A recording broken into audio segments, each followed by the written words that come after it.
Well, somebody's always ready to jump right in.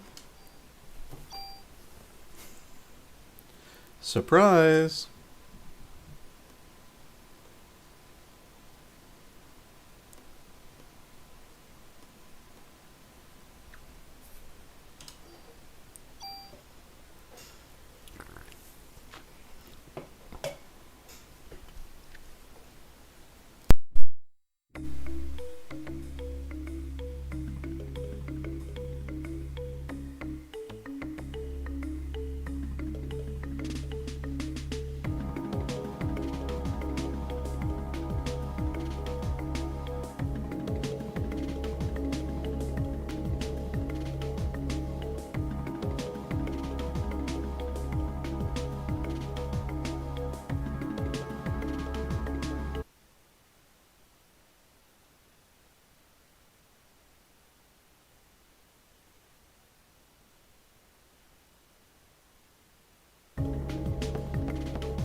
You'll have to forgive me, there's not going to be much of a commentary routine or commentary this time out, because it would be talking about, oh look, here's another floor that looks like all the other floors, here's another fight that looks like all the other fights. Yeah, I don't have much to work with here.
So, did you feel that, like, the dungeon design in Persona 4 wasn't exactly that much of an advancement over Persona 3, wherein it was just the same dungeon every time?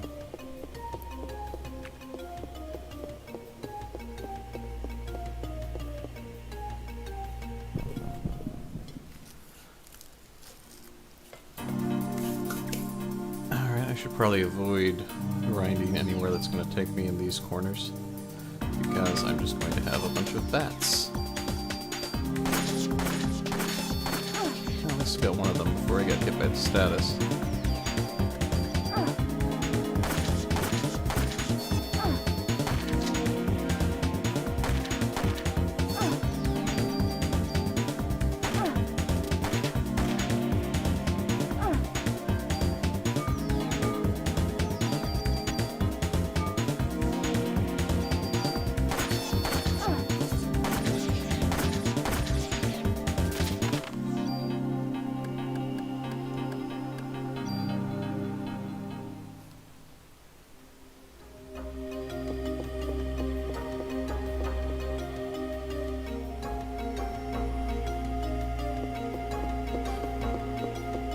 No, I think that was the original Persona. It was one of the ones that was on the original PlayStation. So I believe it was Persona 1 that included the infamous Donald.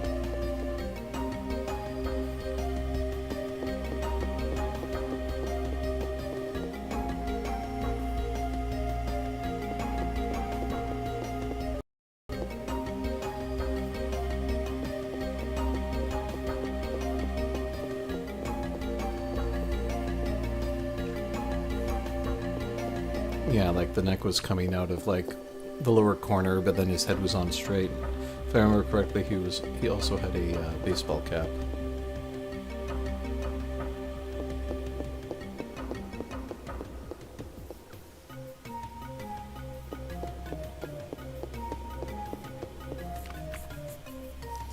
Alright, so there's no good grinding spot on floor 2, so we're going up to floor 3. Which means I have to change the indicator.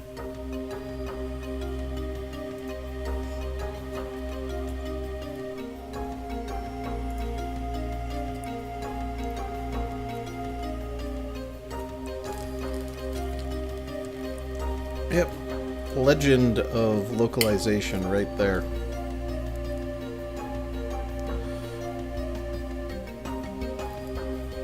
I get what they were going for, but yeah, yeah.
So I keep seeing Super American up there in the chat, and all I can think about is like a bootleg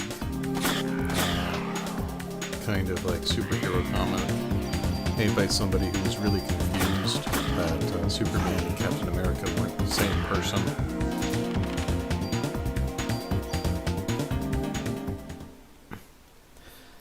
And if this doesn't exist, then it needs to.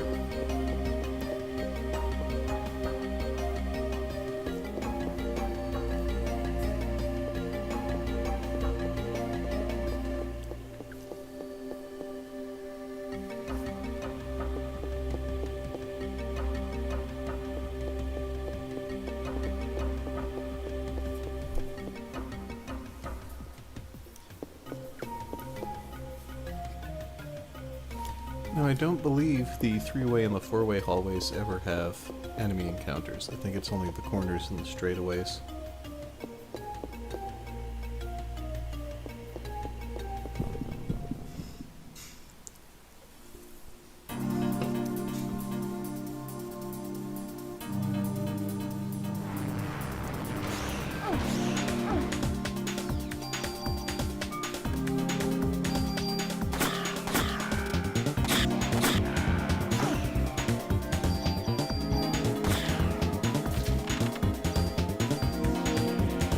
So we got 9 junk on this trip.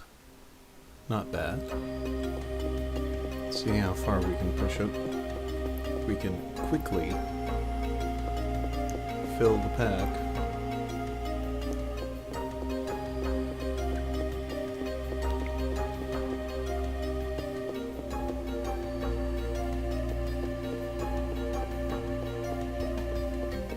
Alright, so new rule.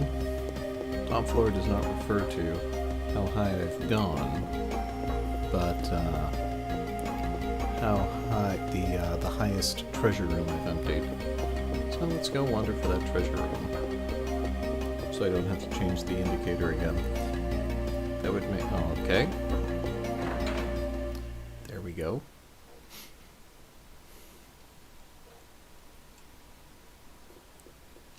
Ooh, another 4. We're really front-loading these treasure rooms.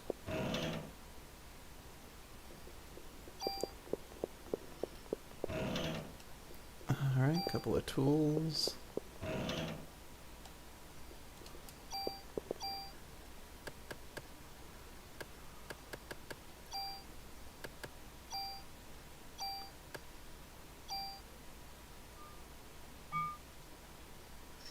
Yeah, base isn't that improved. I'm not going to worry about it. Moving over a whole 1+ here, but that's fine.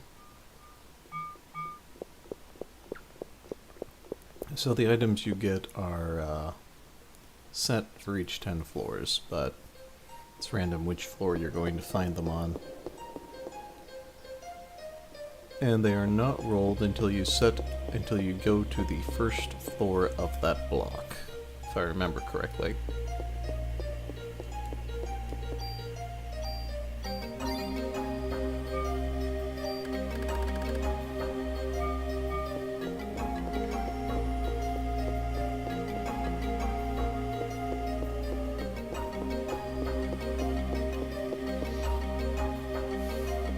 That sounds like a good safety strategy right there.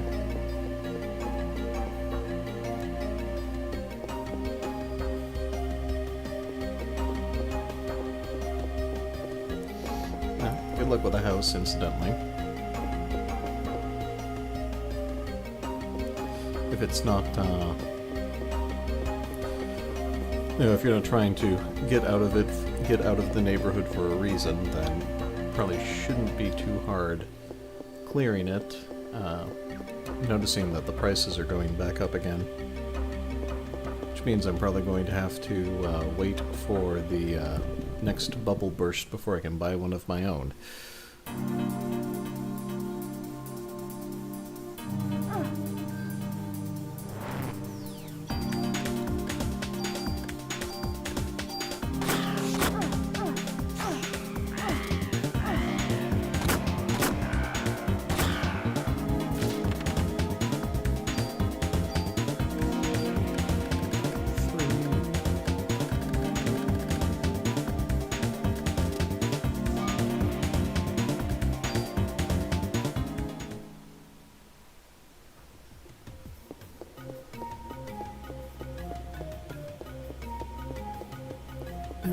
So I don't know if you missed this part, but I've decided to redefine on the heads-up display.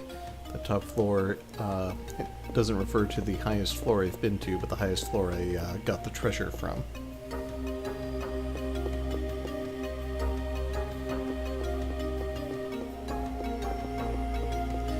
Yeah, no, actually, if you're really lucky, you know, an aspiring slumlord from out of state will offer you the listing price in cash, no questions asked.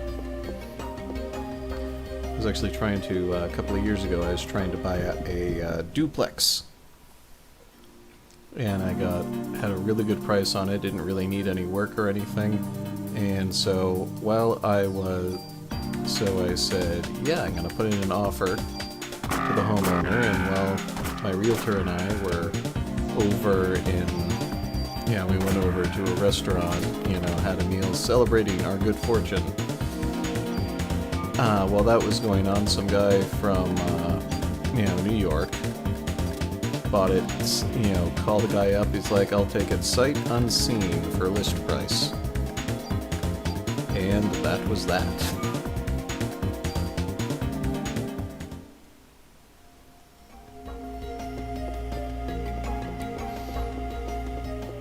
Water softener.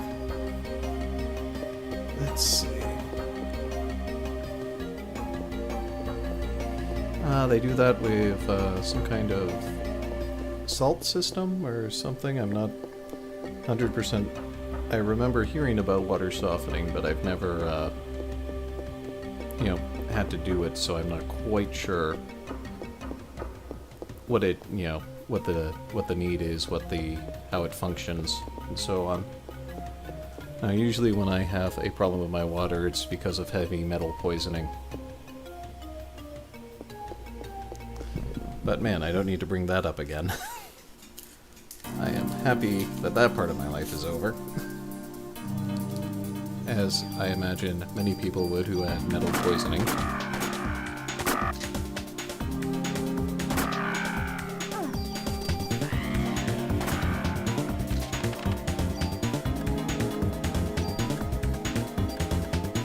And it's a full load of junk, folks. That didn't take too long the first time out.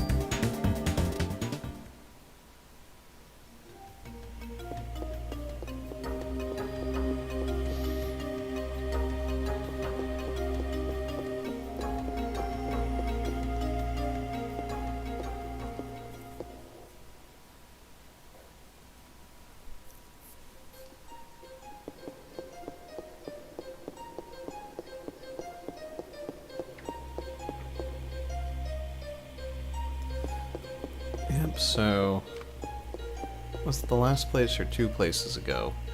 But whichever one it was.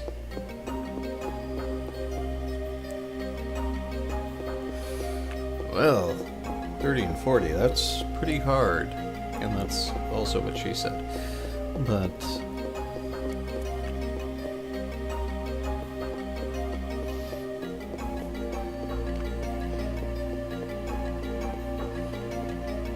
so 1 or 2 places ago, the water there was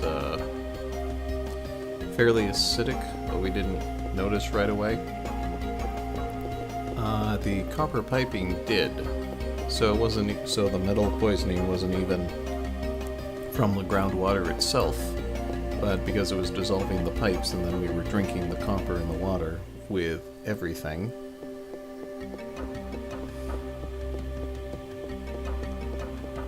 That was that.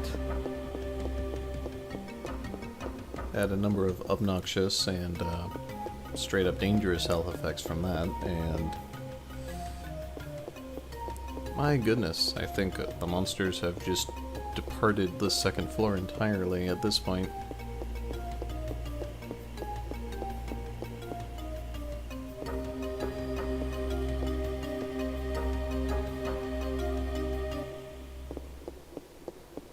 I wonder if there's a phone in the lobby.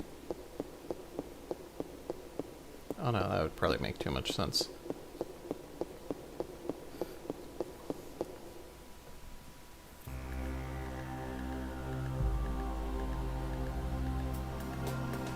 Yeah, that took me a good 2 years to have my organ function return to normal. That was awful.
So that brings us 1/6 of the way there.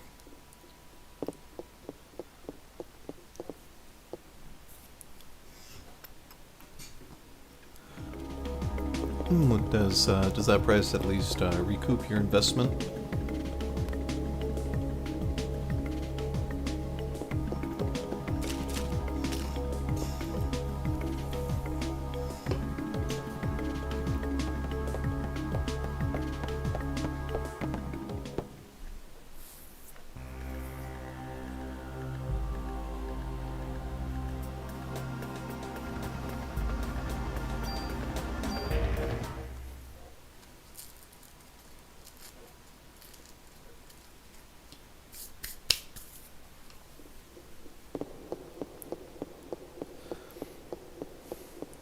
Got any leads on a new place, or are you waiting for this to clear first before you get too ahead of things?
Well, if your realtor ever does an open house, make sure that they don't do it 1 to 3 on Sunday, because everybody does it 1 to 3 on Sunday. You don't want to fight every other house on the market for people's time and attention.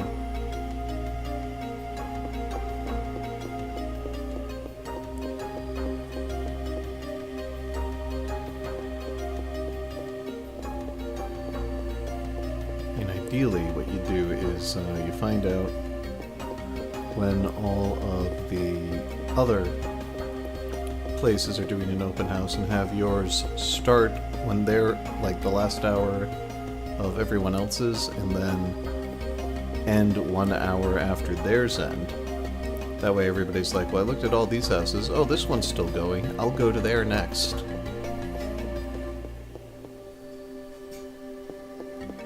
Your realtor sounds like the equivalent of Marcus Brody getting lost in his own museum.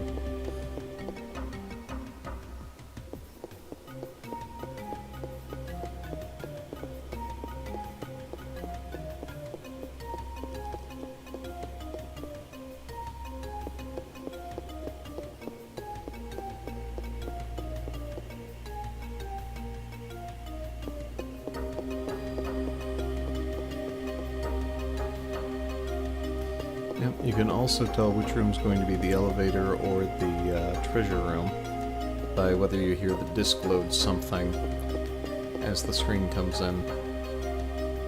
I forgot about that.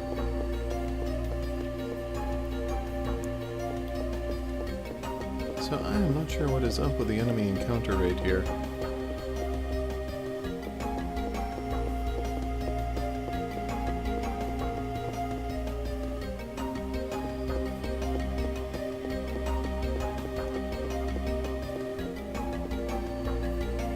They stop spawning once I loot the treasure?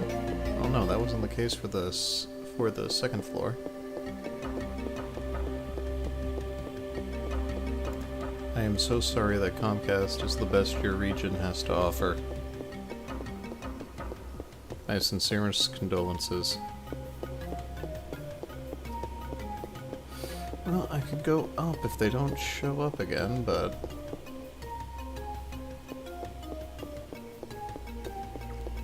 I'll give this hallway a few goes, and... if I don't get any bites, I'll just go up to floor 4.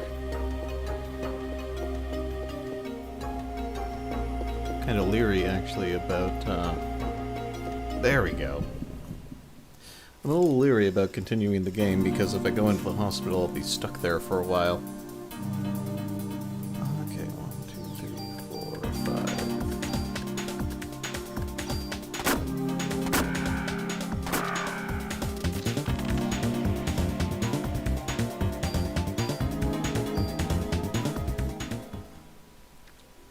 You know, you would think Orkin would want their traps back at some point. Just maybe.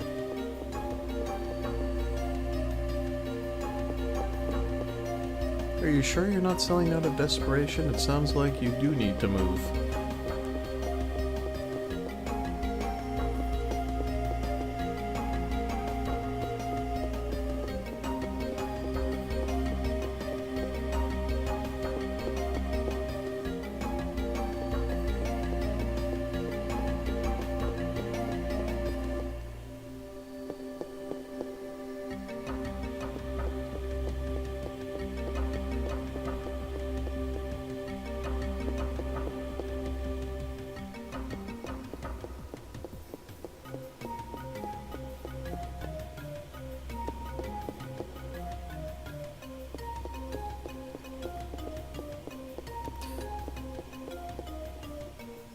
I've actually always been scared to death of owners associations. I've had some family members who have, you know, had bad experiences with the Supreme Council in a condominium, and, you know, to the point where people, you know, basically get their pets voted off the island, you know, just randomly or maliciously even.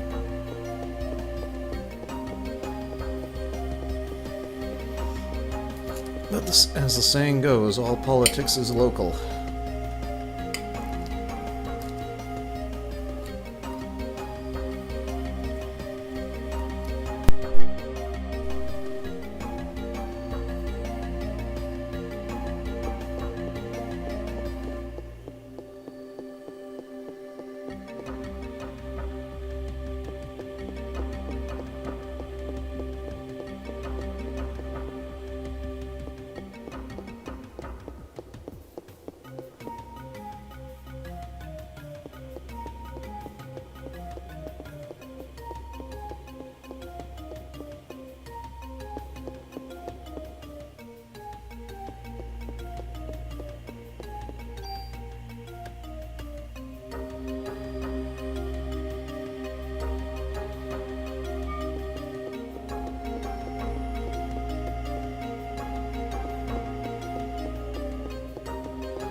Well, neither of the streams today has really been planned or scheduled well. I did mention to the others that I'd be doing, you know, get the one time at least. Because I cautioned Jeff that he wouldn't need to write today. But, you know, there's been absolutely no scheduling to this at all, so I just go when I get the chance, and yep, either people are there or they aren't.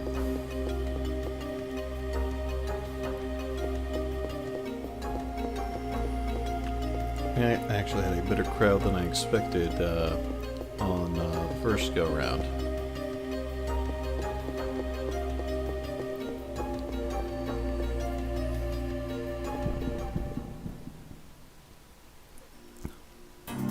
But the Chrysler Tower and Junk Hunt are going to be, especially the Junk Hunt part of it, is going to be very monotonous, so I didn't want to like blow a regular slot on it.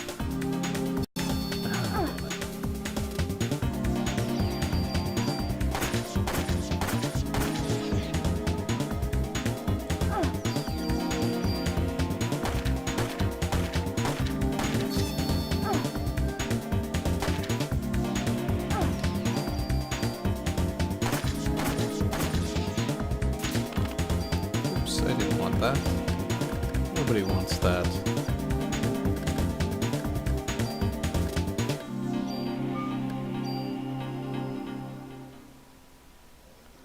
Oh, absolutely. I mean, the only reason why I'm doing the whole junk collection thing to begin with is just to, you know, for the sake of making this a complete go-through.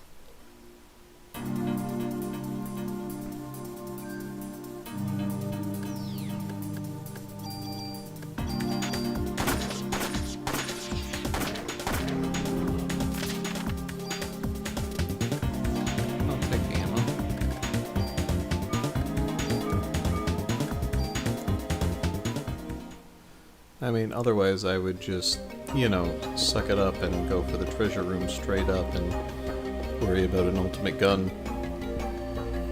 when I got the machine gun on the 60th floor or so. Yeah, I hear legends of how grindy Disgaea is. Apparently every piece of equipment has its own 1,000-floor dungeon to power it up. And I'm thinking, dear God, why? I mean, it sounds hyperbolic, but honestly, given Disgaea's reputation, I would not put it past them for, like, actually having that exist.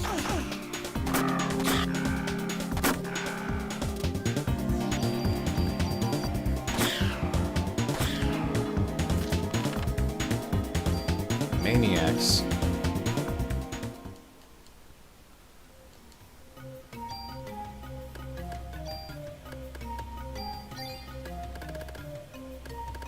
Alrighty. Now here's a good spot.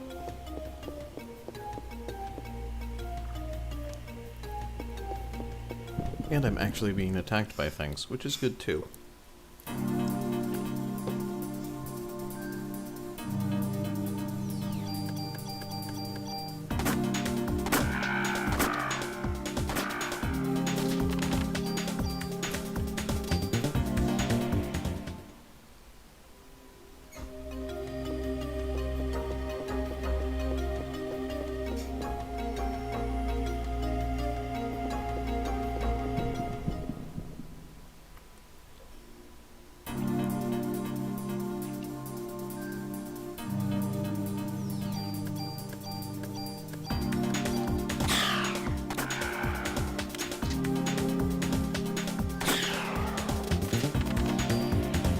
Or I could just, you know, not do that. I could,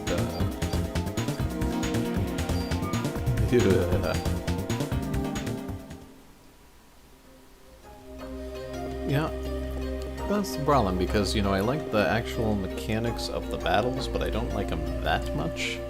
So I'm probably better off playing something like Makai Kingdom.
even with the enemy encounter rate fairly low, see how much easier it is to grind the junk battles when I've got two of these corridors next to each other.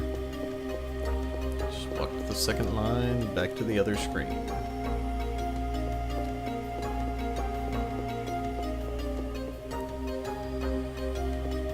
And I'm guaranteed junk from every battle, but now that I'm talking about it, where'd the battles go? Thank you.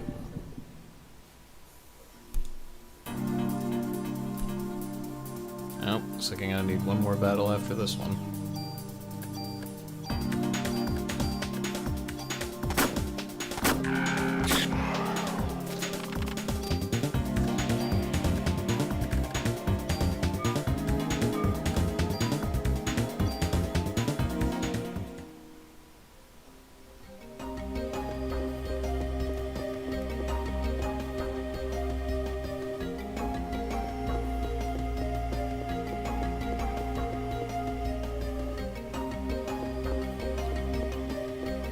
Honestly, it's probably not worth triggering another encounter just to only take one of the up to 5 junk, so I'm just gonna head on back.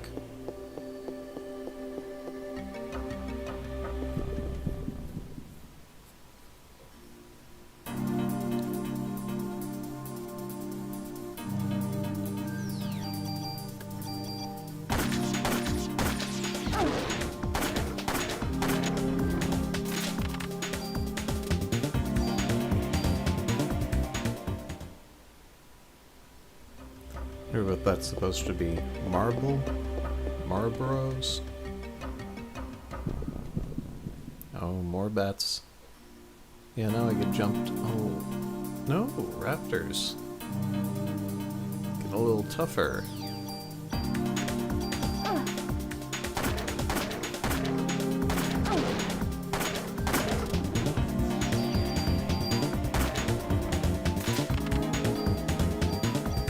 A few ammo drops you can get in here.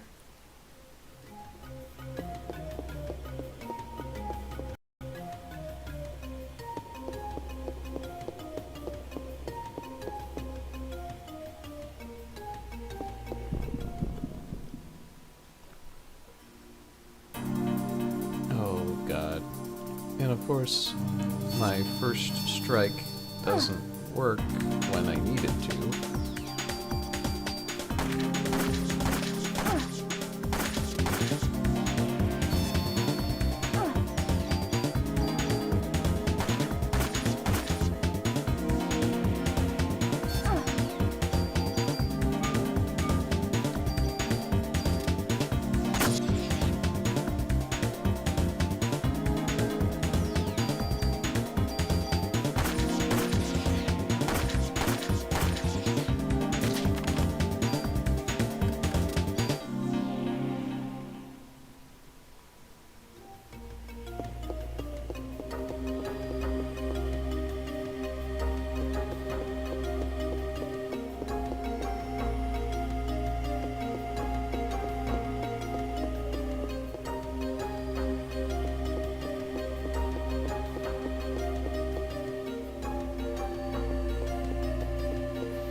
Oh wait, no, it wasn't this way, was it?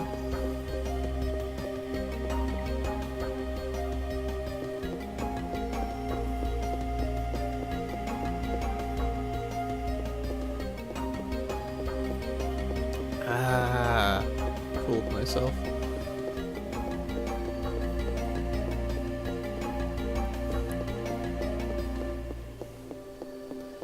And it's not like these layouts really lend themselves to being memorized because, you know, they change them up on you every time, so you don't remember if you're going the right way for this floor or for 70,000 floors ago.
It's a dead end. Yep, you need to go the other way.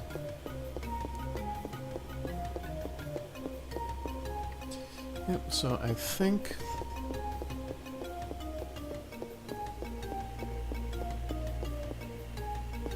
Yeah, quite possibly. But as far as stupid grindy things go, there are worse things to do. I think I am going to go to a previous location and get a quick level so I can hopefully reset the encounters on the lower floors. Because going up 3 or 4 floors every time is going to take way too long.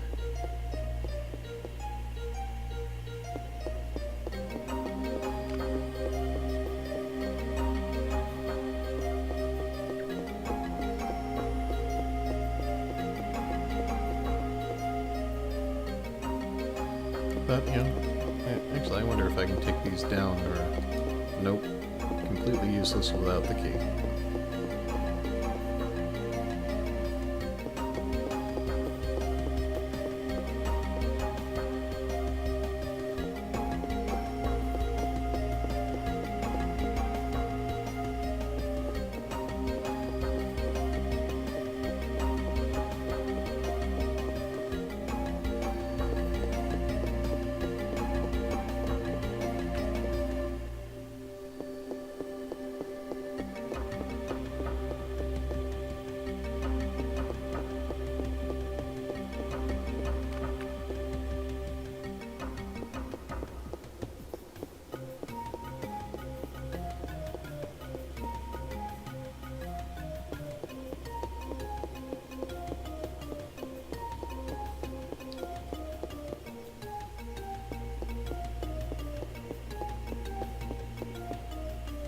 Well, that's the thing, if you want to do something new, Fusion's the better game.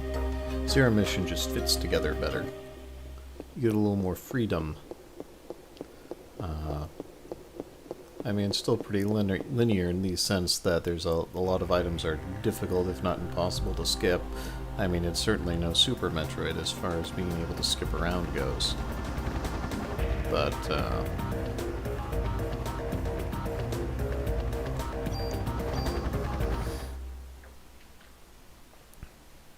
I mean, I personally enjoy Zero Mission more. Oh, you're not gonna let me in, are ya? Oh no. Oh, that was very handy of you. By the way, go back in here and kill things. Okay, I can do that. Let's see, I only need 33 XP, so that'll be a quick level up. Then I'll pop on back over to the police station, drop off the junk, and move along.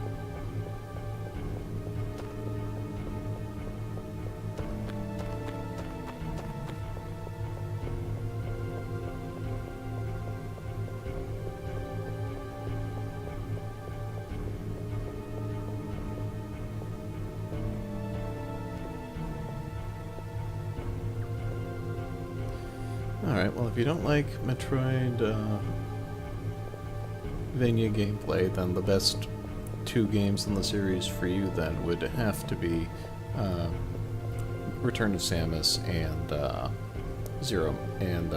Fusion. Those are far and away the least Metroidvania-like.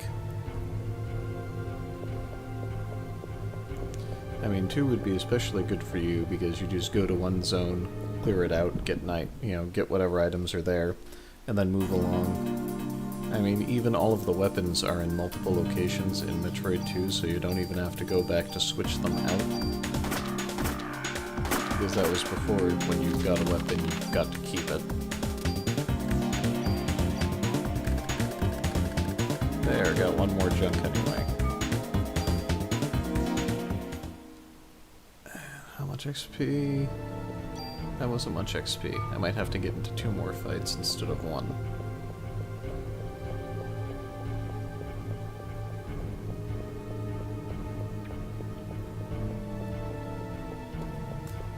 Or, for that matter, the Shantae games will be great for you if you don't like Metroidvanias. I keep expecting them to be a Metroidvania, and they keep not being a Metroidvania, and I need to, like, let them do what they want to do instead of what I want them to do.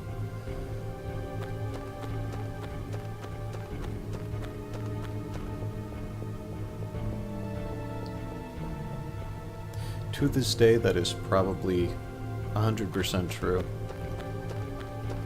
I mean, there are a lot of other great Metroidvania games out there, but none of them will ever be as good as Super Metroid, it seems. That was the one that just crushed it with.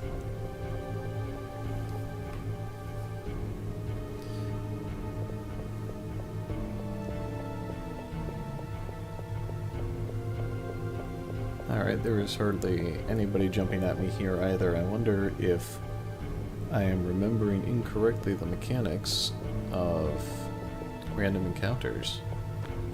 And that they just they start disappearing with level. That doesn't make any sense. That's not how I remember it at all.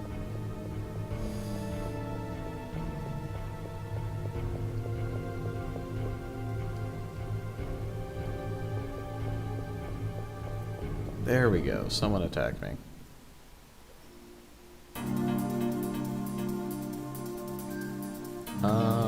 Are you close to the screen, or are you actually giant? You're close to the screen, okay.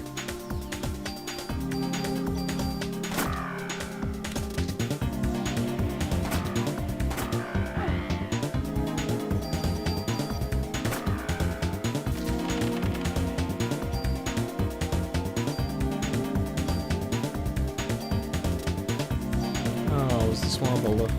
Alright, so there are a handful of levels, because you start the game off with some slots already. In order to have 50 slots by level 50, there are some levels where it skips, giving you an extra item capacity.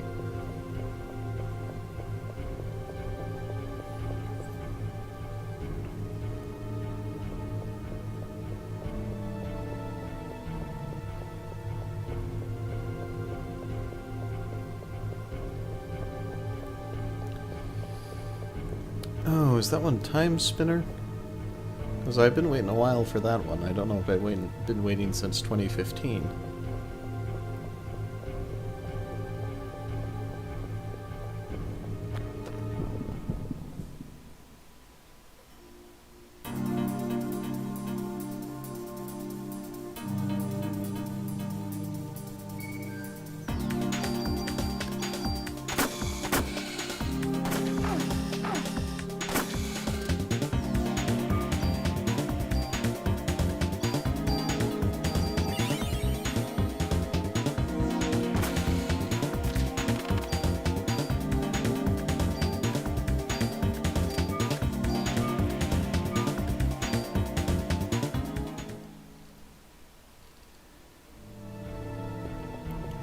Alright, so looks like random encounters might be a go here.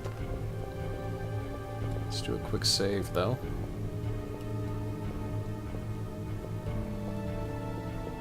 You know, this might be easier at my desk because I cannot find the sweet spot. There we go.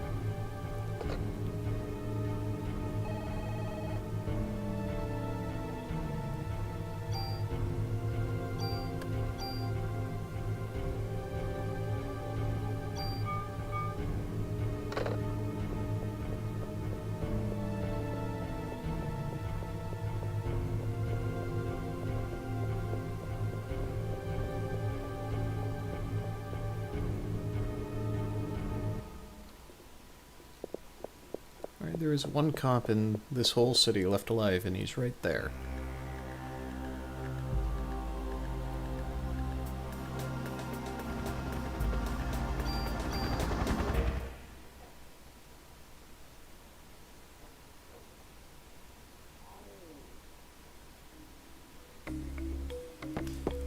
Oh, maybe I should advance the game just to let them clean up the precinct.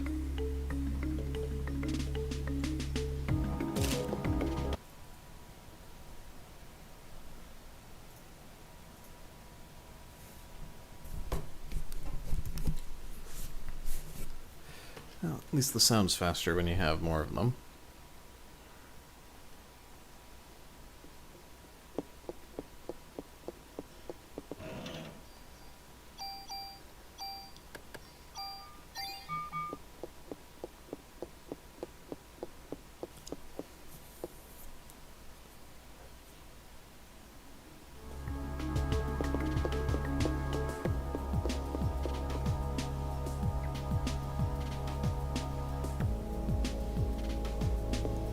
my stream's lagging, so is me.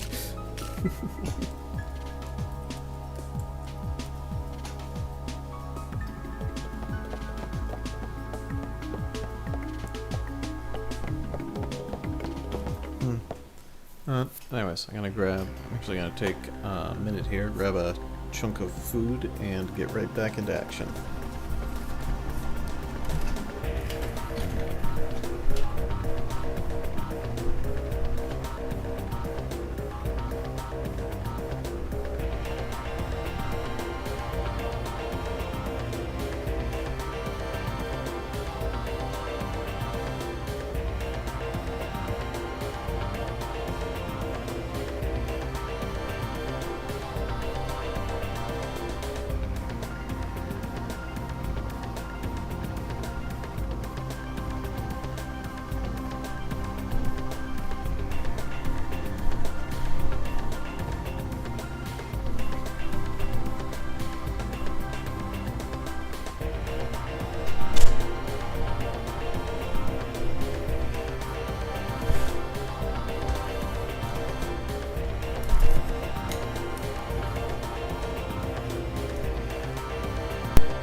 Well, I've definitely got to participate in at least one big dud on Kickstarter, being, Mighty Number 9.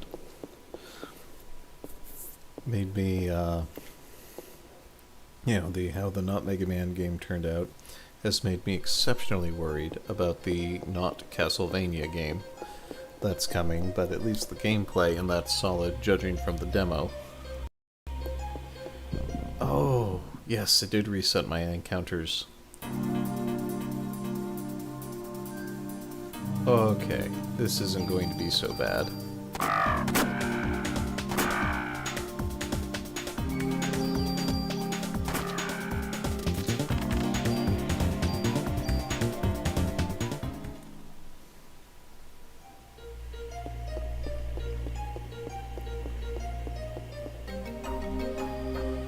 Yeah, so every time a backer email comes up and says, what do you think about us taking more time to make Bloodstorm, whatever Not Castlevania's called? I'm like, yep, you go right ahead, as much as you need.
No, it's just being led by the Japanese Tim Burton.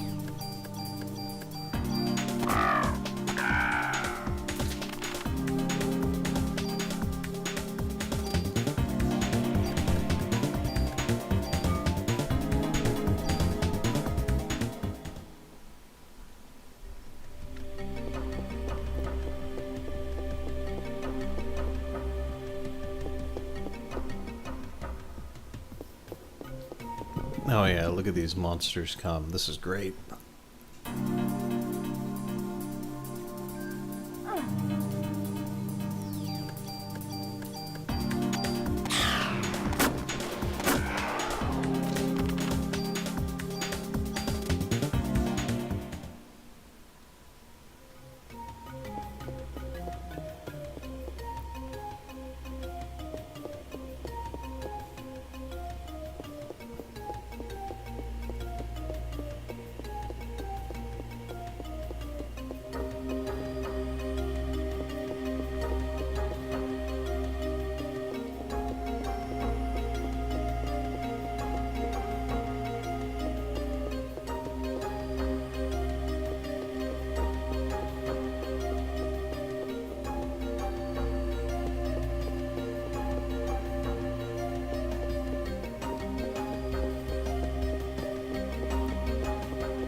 Oh yes, Metroidvania is very intricate. Now, I don't know if necessarily sequence breaking is like part of the heart and core of a Metroidvania, or just what I'm used to. I mean, like, and I'm not, when I say sequence breaking, I don't mean having multiple alternate paths depending on your gear out, but, you know, actually being able to exploit it to create new shortcuts that weren't necessarily intended by the designer. And have I already burned out of encounters?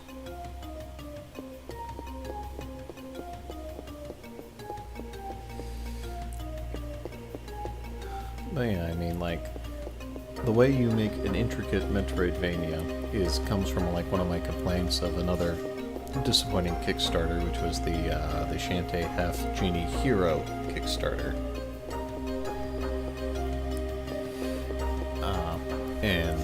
Which would be, like, you gained new movement abilities or weapons or whatever from a later level, and then you can go back to a previous level to dig up more gear and stuff, and, you know, like, find more treasures, collectibles, whatever. But you go through the stages in Shantae 4 completely normally until you get to the part where you get to use the power. You get the collectible, and then you move on. As opposed to having a completely novel way in which to move through the stage in order to pick up the things you couldn't get before. That is key. Along with and what really helps that along is the concept of an interconnected world rather than discrete levels, which was, you know, most of the Shantae games have interconnected worlds, but there's only one way through them.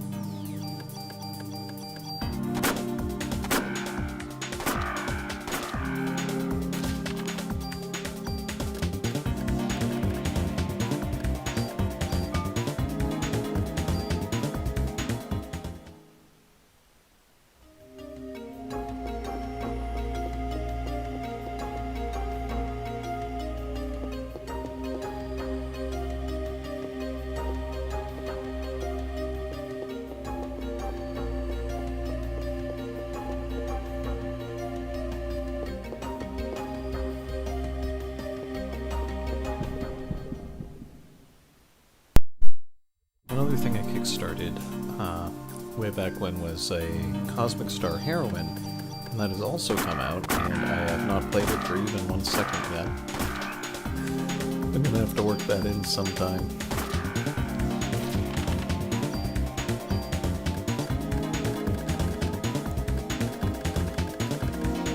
Alrighty, full hunk of junk, time to go back.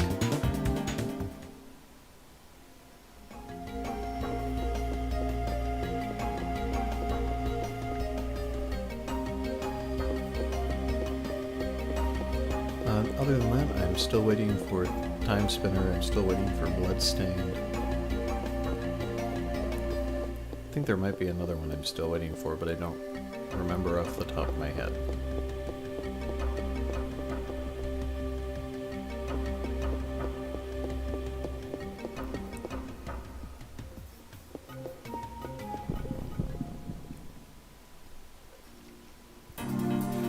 That's right, I remembered. I also backed the, I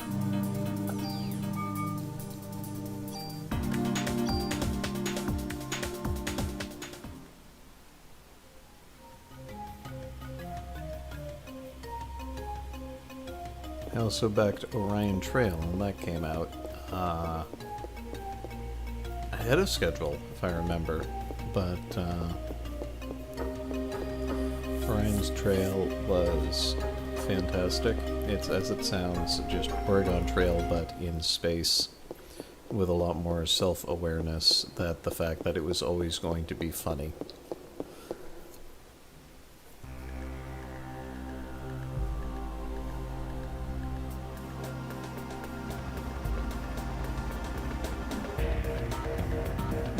Oh, there I am.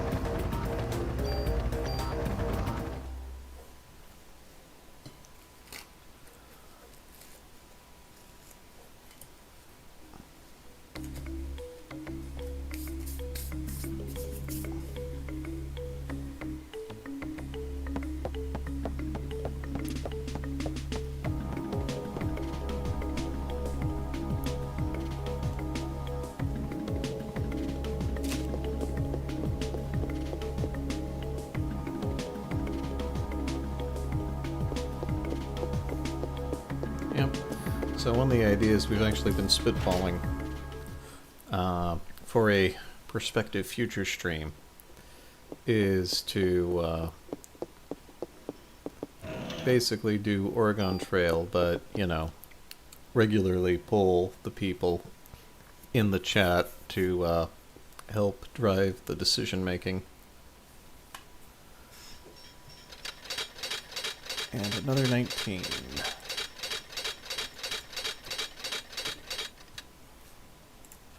We're 1/3 of the way there. So the space one is called Orion Trail.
My noodle, but you know, that inflection game is not enough for me to go on to remember.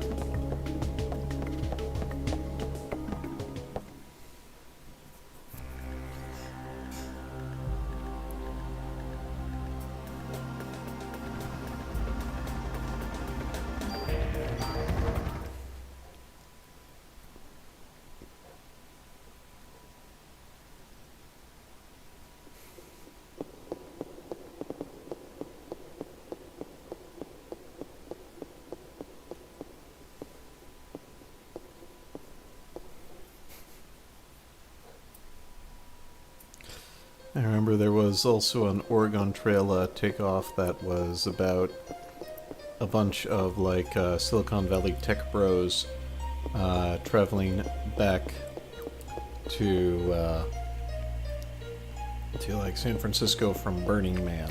I forget what that was called.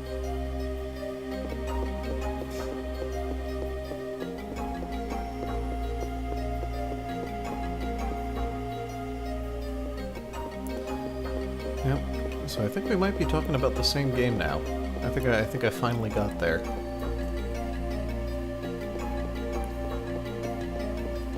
Oh.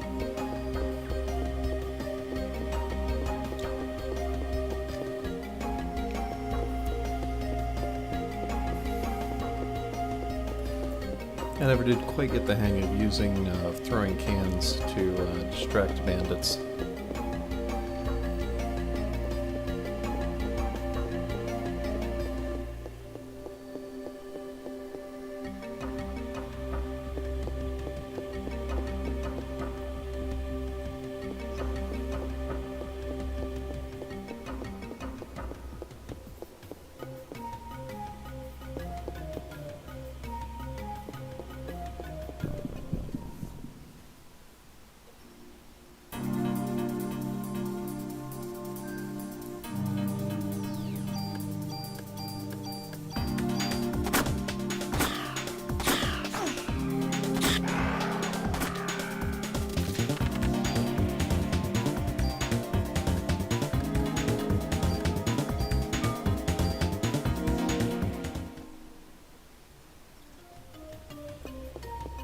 Yep.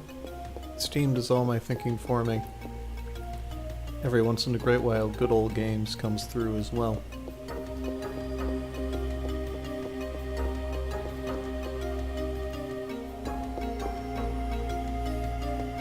I've got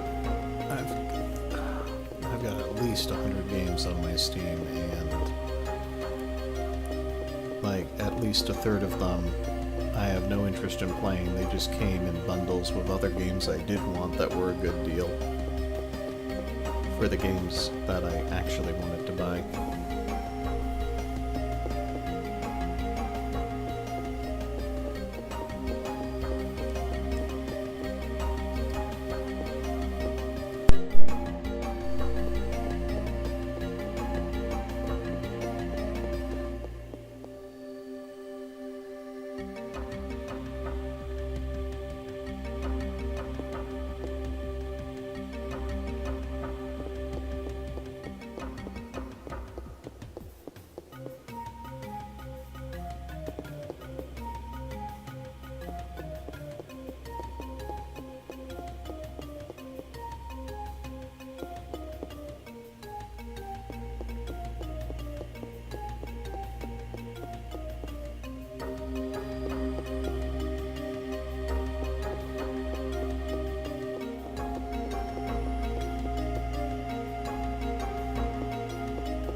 Well, that reset on the first floor appeared to be short-lived.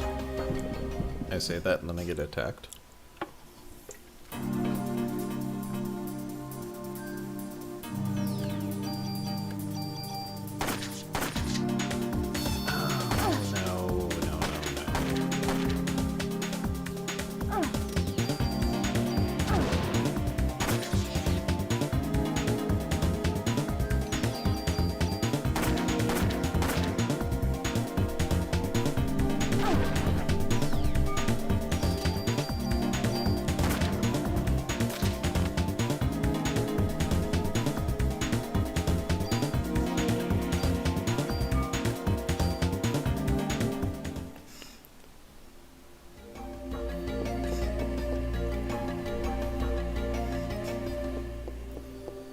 Well, that's a good comfort zone then.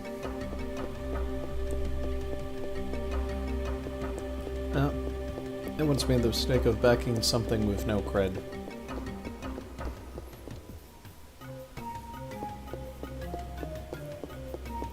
I should have been smarter than that, but, you know, Well, that's apparently a lesson I needed to learn, playing with fire on that website.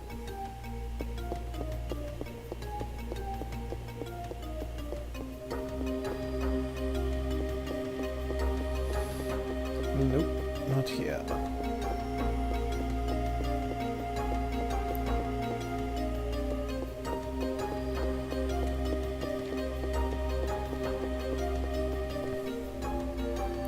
Yep, I've also backed board games on Kickstarter.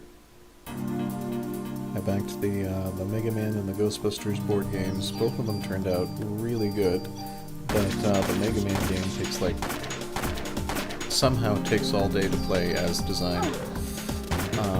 But it's still very solid, very enjoyable. You just have to have realistic expectations about the time frame.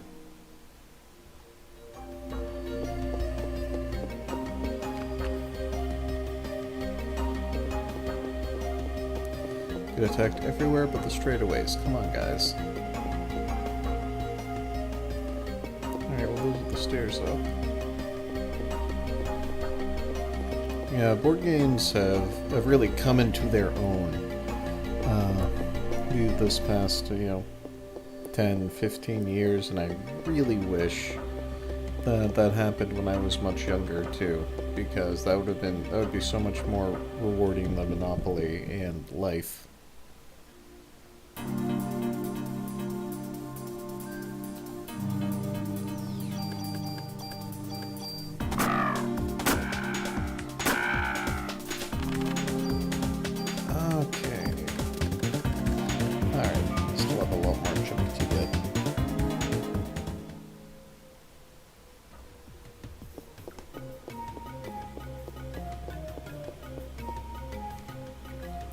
I played chess, but I played chess more than I played checkers, but I was absolutely terrible at it. Like, I'd basically lose the game the first few turns, and the whole rest of it was me just playing defense until finally I lost.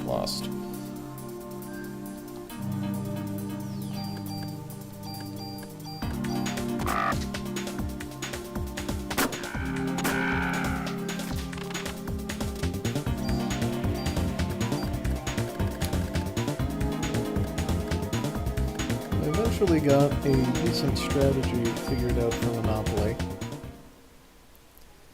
But then I was able to play Fortune Street at that point, and I was done with Monopoly.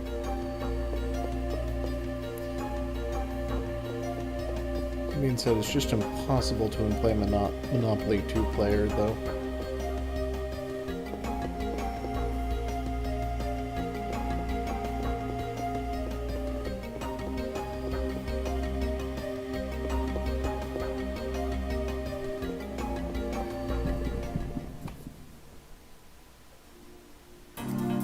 I would have to say, my favorite board game as a kid would have to be like games I didn't have, like Stratego. Though I had Rotten Luck and Stratego, no matter where I put a bomb, everyone's 8 would always defuse it. Like, it would just miraculously, no one else would ever go there.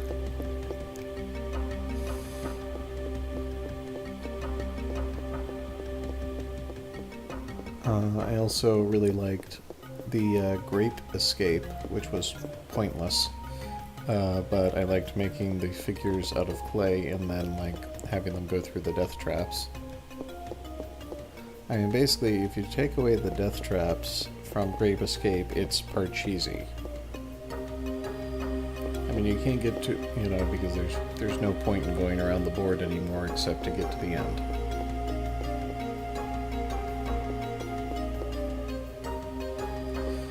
You see, I like Clue as well, but the worst part about Clue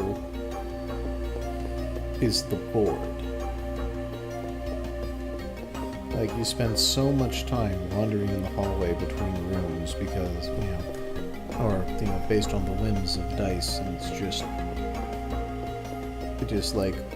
bogs it all down. You should just go directly from room to room, like one room at a time. You know, you ask your questions, you make your accusations, you think and do whatever, because that was the good part of the game. That was the only part of the game you ever actually did anything, not just, oh boy, I want to go from the hall to the billiard room, and I'm going to roll the dice 5 times to get there.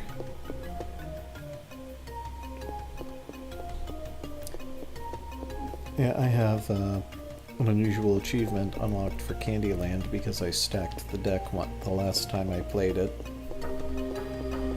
I was real slick about it too, because I sent my opponent ahead to Queen Frostine, and then later sent them back to Frumpy, whereas I had the more modest gain of going to Grandma's Nut Shack, and then never got sent to another location again.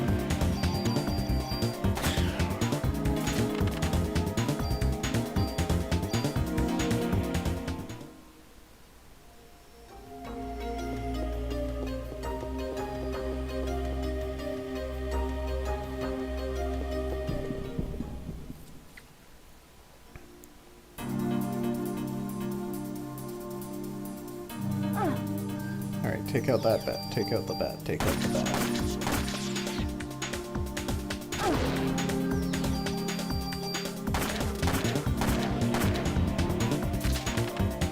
Let's see, played a lot of Chutes and Ladders. It was kind of interesting, I guess. Didn't like it that much, though. Didn't get to play Sorry, couldn't tell you much about that.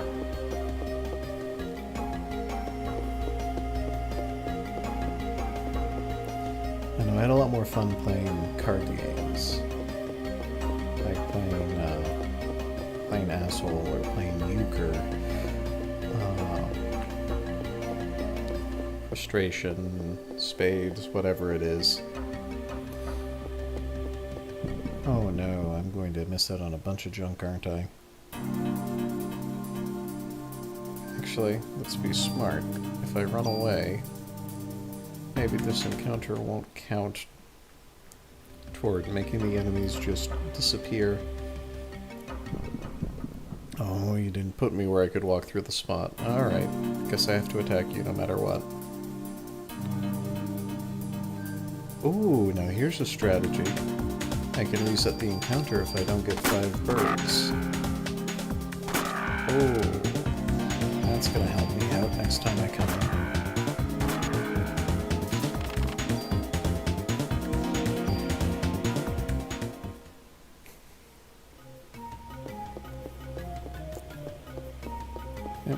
I'm also exceptionally good at blackjack, unless I go to a casino.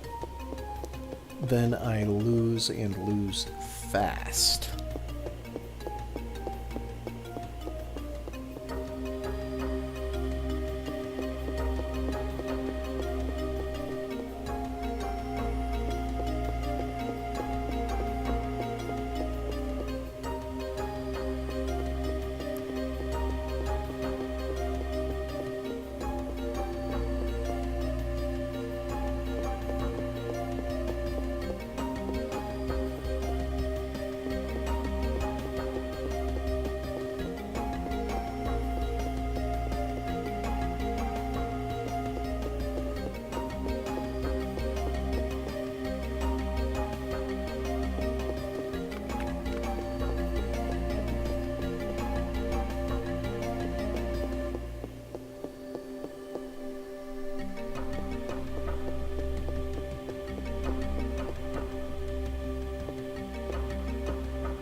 It goes much, much faster when you don't have to leave the first floor.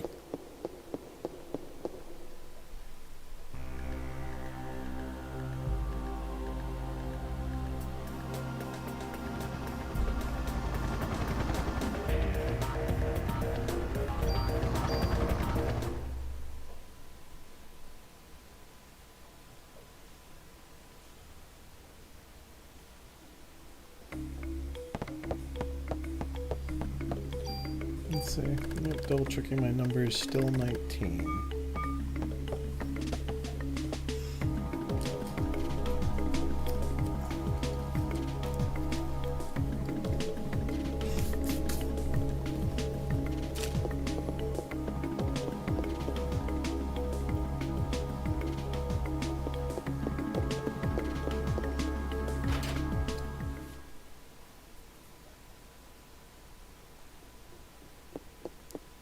There's another card game that my grandparents taught me called Frustration.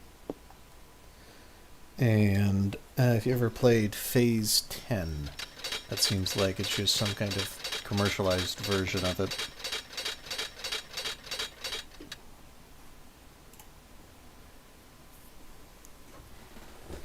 I was also one of the rare people who actually enjoyed Uno.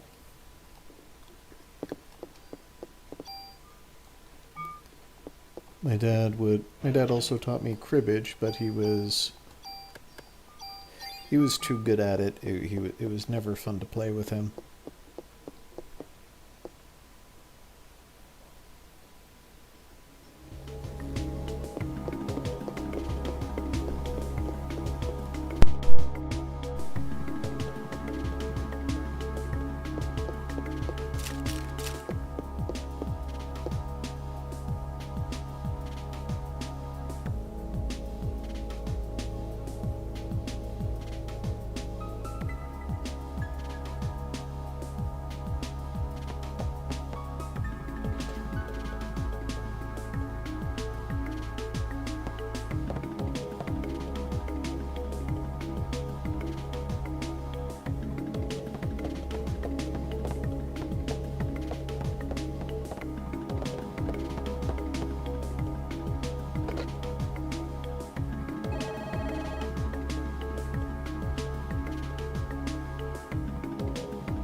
Okay, I'll say it.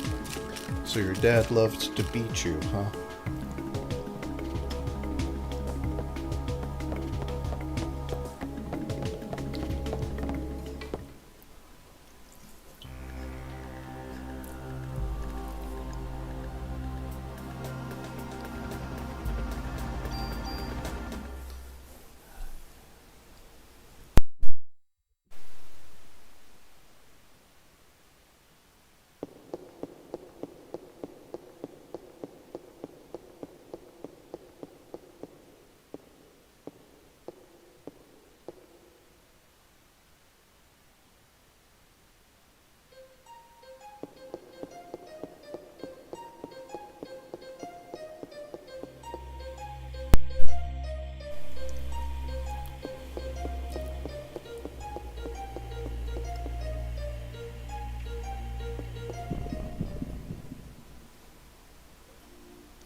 So let's see. I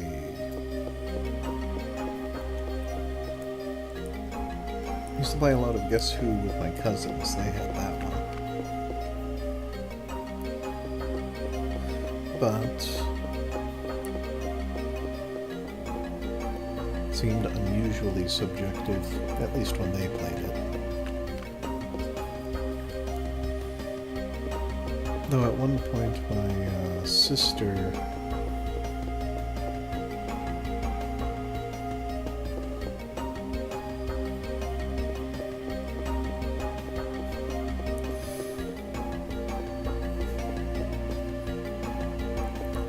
took a bunch of, well, my sister adopted kids. She took a Guess Who set and a bunch of small photos of different family members and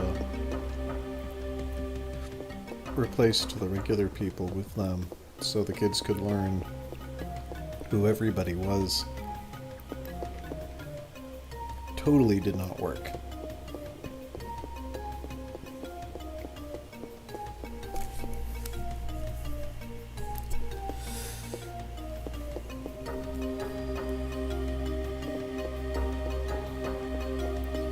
Now let's see, I used to get, on the subject of the chat, I actually used to get spanked. Until I eventually got smart enough to realize that, I could reach around behind myself with my arm and block the strikes. And that was the last time anybody thought they could get that done.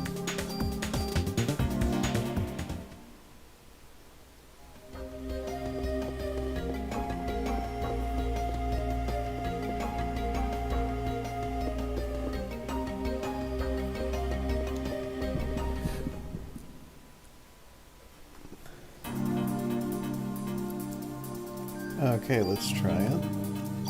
Escape, and we'll see if I can get 5 birds again this time.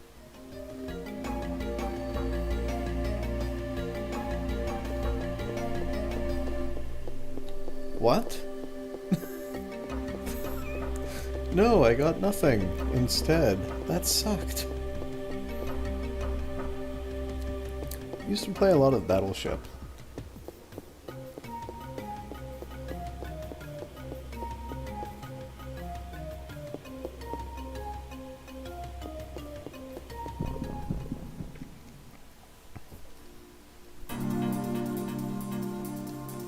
Alright, let's see if I can get a better result this time. If I'm going to keep ending up with losing the spawn, I might have to just take the bad fights anyway. But Battleship, nobody wanted to play Battleship. It was just me who wanted to play Battleship.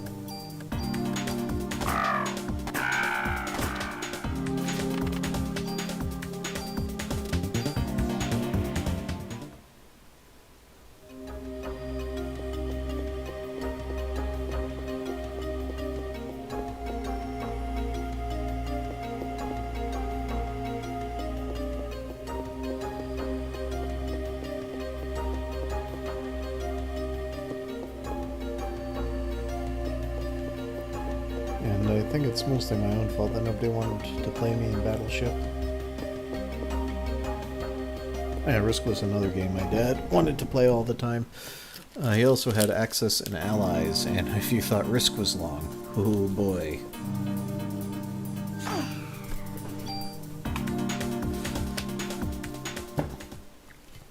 But the way I wanted to play with Battleship is I had this strategy, you see. So I knew that the smallest ship was 2 spaces. So all I needed to do to get through it is I would actually space all of my shots so that they were, there were only 2 empty squares in between them all.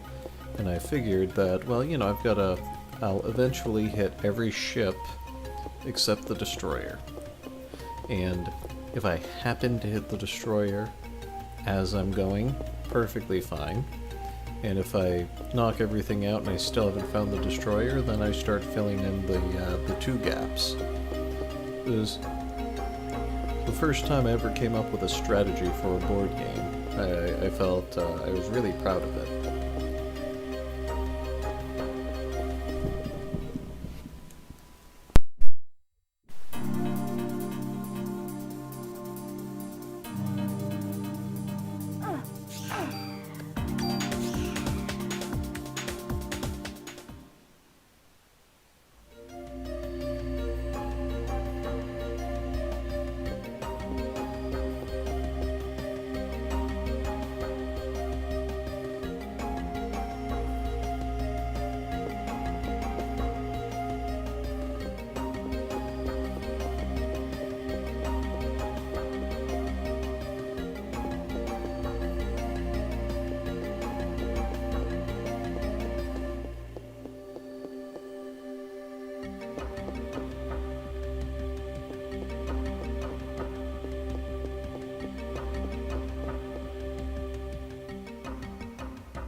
any spawn points. I'm just going to kill whatever I get.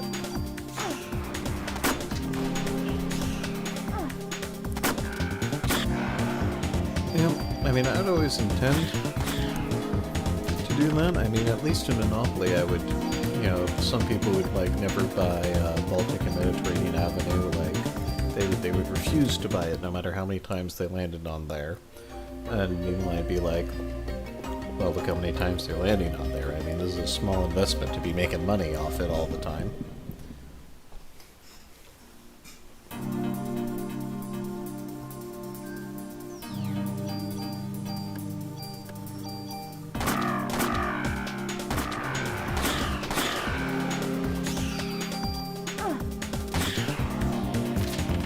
Oh yeah, I tried to have a strategy for Monopoly. I remember reading in like a book or a magazine or someplace that the red properties are the ones that got landed on the most, so I'd want to buy them up. But what it came down to is I would just buy whatever I landed on, and then wheel and deal until something worked out. And so I very often ended up owning the railroads and the utilities. But, you know, I would be the only person who ever landed on the utilities, so it wouldn't matter.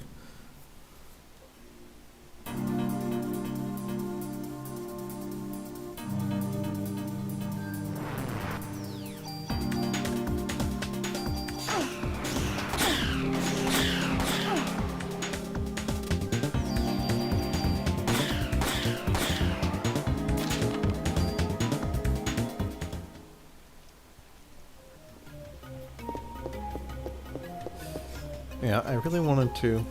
So unless I was picking up, you know, properties that people were ignoring, I'd really want to focus on the two sides of the board between jail and go to jail, because it seemed to me like those would be the two sides that people are going to repeatedly go down most often.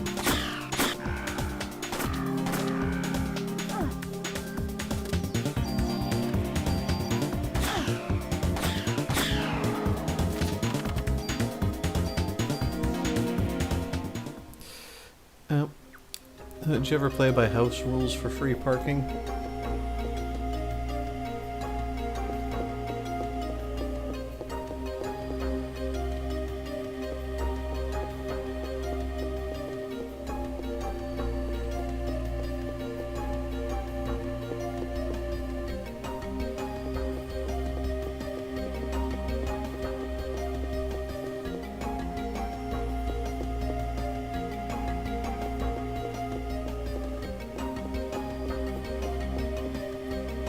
And so what was your house rule?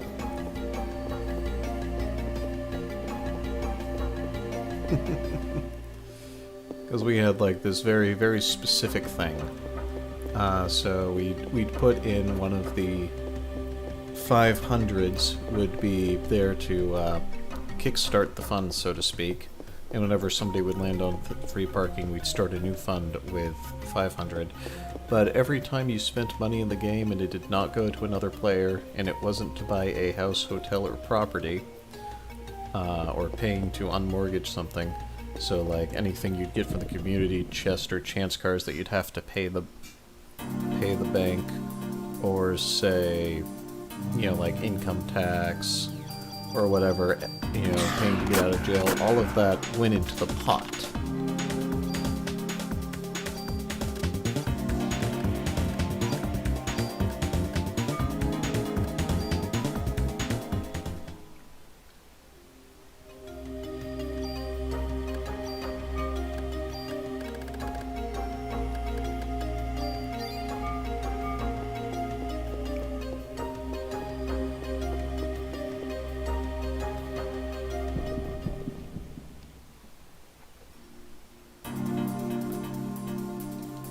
No birds. I'm gonna try running from this one, so maybe I can get a bird.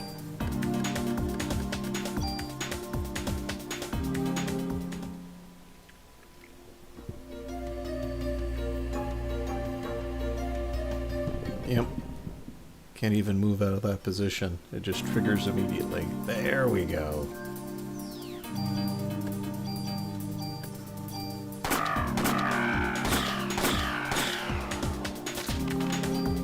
Alright, is that a full load of junk? It is. Back to the station.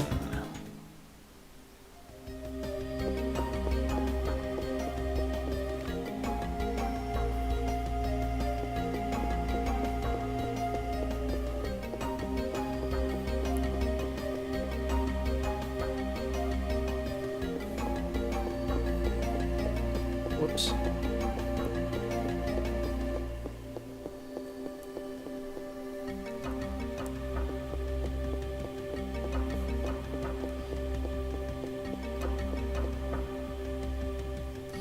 Well, there's not much ladder for me to climb at damage control. I'm already the person who rates the second most often.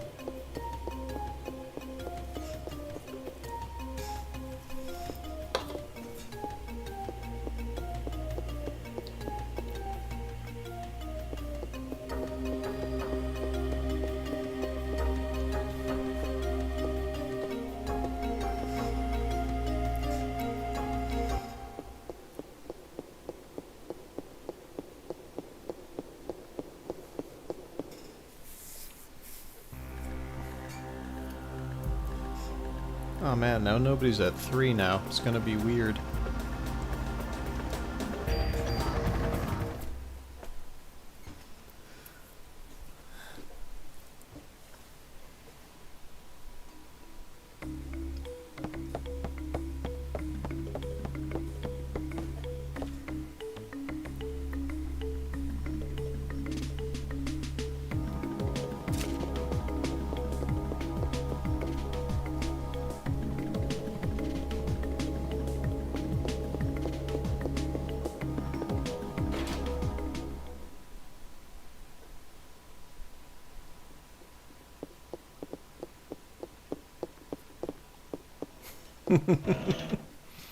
Yeah, as long as there's something there.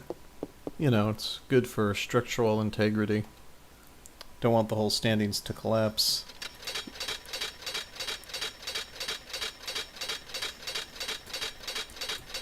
Alright, almost halfway there.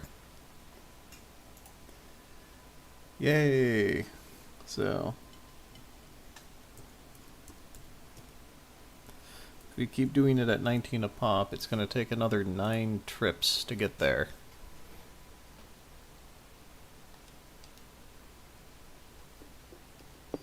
How's my life? Oh, fully healed, doesn't matter.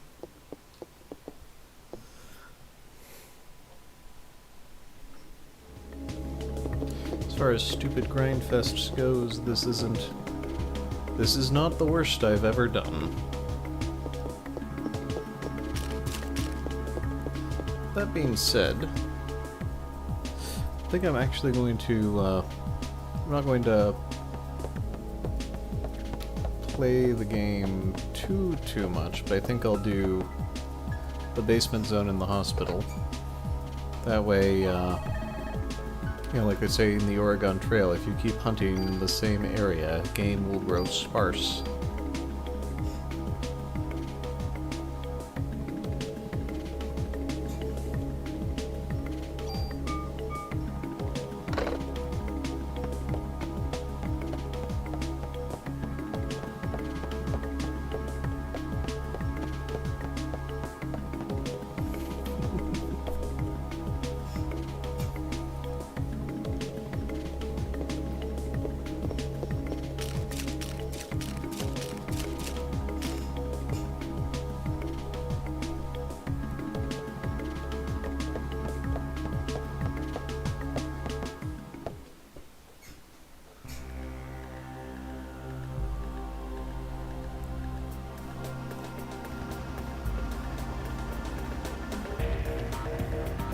Alright, I haven't unlocked the hospital yet because I have to go upstairs and do the cutscene in the lab.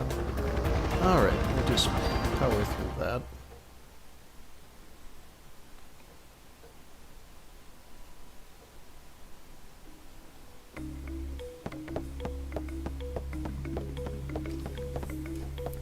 And the other good thing about unlocking the hospital is that we'll have access to that infinite trading card glitch just in case we need just in case we need more than what the Chrysler Tower is providing us. If I go up a couple of levels, I'll reset the spawn points again, and I'll have a little bit extra room in my inventory, so maybe we can do this in fewer trips. No, it wasn't there, it was the next floor. I just need enough to get by.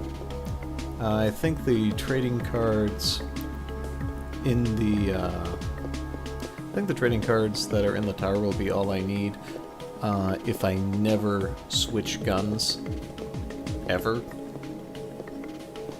But come on, get in there. But I think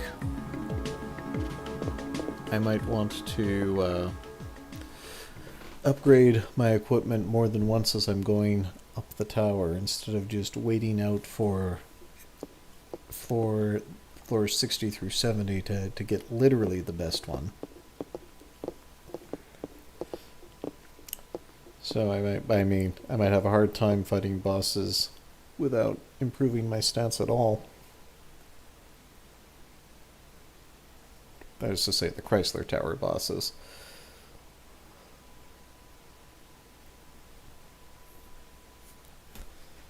So there are 14 rare trading cards somewhere in the tower. And each one of them allows you to add 2 slots to a weapon. So the problem is I probably won't be saving the rare trading cards to use to actually make the weapons I want to make. I'm probably just going to burn them up as soon as I get them, so I can unlock the tools and super tools as early as possible.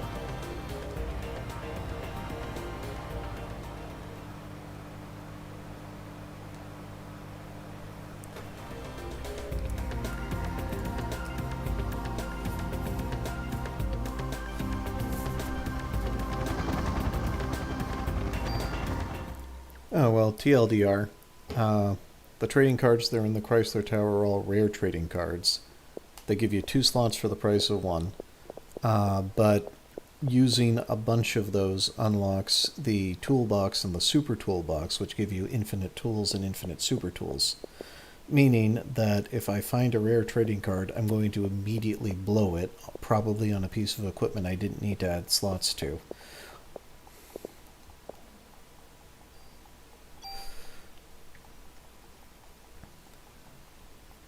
So, I'll probably need the cache of trading cards that's available in the hospital when the time comes to actually make the equipment I wish to keep.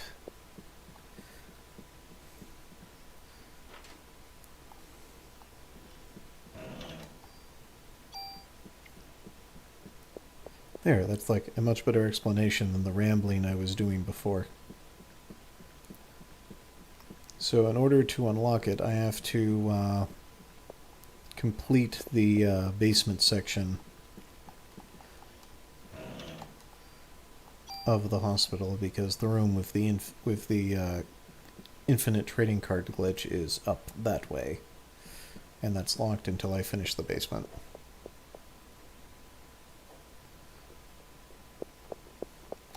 But yeah, generally speaking, I only do once a week because I often don't have enough inspiration to do more. Then I get it into my head to do a bunch of crazy projects or things that I have to overcommit to when I do a blog. You can tell which weeks are the lazy weeks, because that's when the semantic nonsense comes up, and I just want to write a little bit about a couple of things that have been happening lately. It's not so much a hot take as it is a fast one. But I do have a tremendous amount of... I've been doing a tremendous amount of work. It's a was doing... I mean, it's a 4-hour commute, for starters, because when you work in where I work, the housing is stupidly expensive, and the pay's not, doesn't have anything to do with how stupidly expensive the housing is, so you gotta live, 2 hours away. Yeah, 2 hours in, 2 hours back. 4 total. Lovely, isn't it?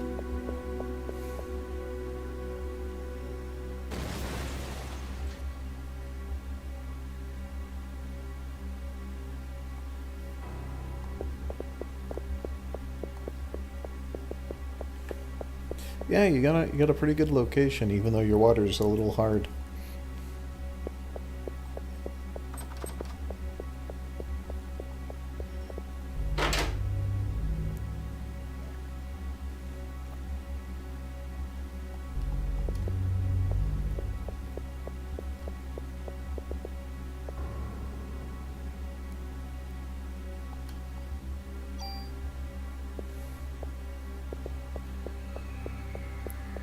But taking the train is both faster and cheaper than driving in and then paying to park.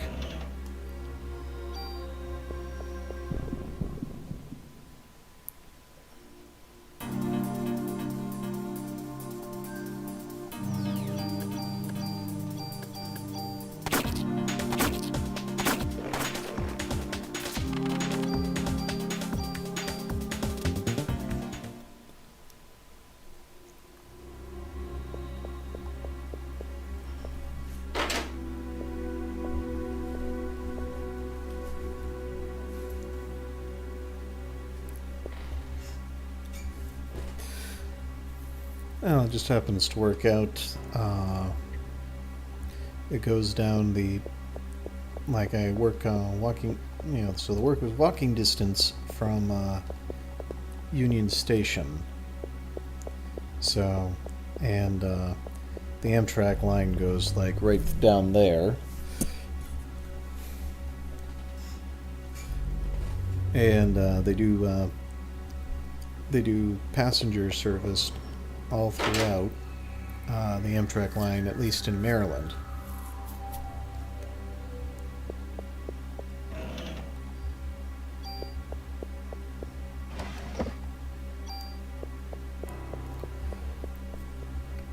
So I get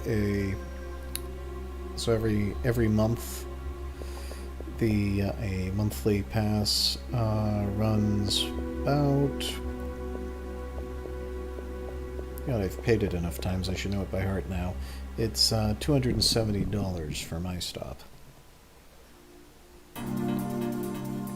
And in addition to the Amtrak and the local passenger trains, the line also does freight. And woe be to you if you have to get to work on time and a freight train went ahead of you.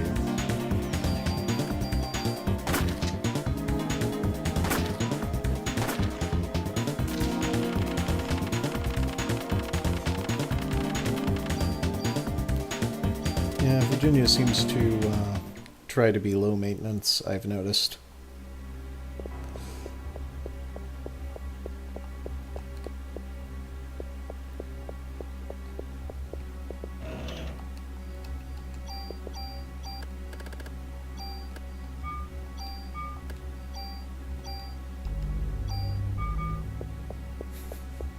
Actually, no, it doesn't... Isn't there the Virginia Railway Express? I see those trains all the time at Union.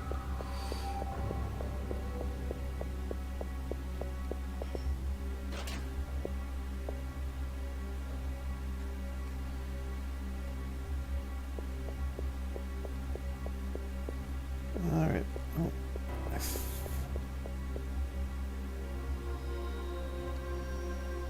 Oh, this should be good.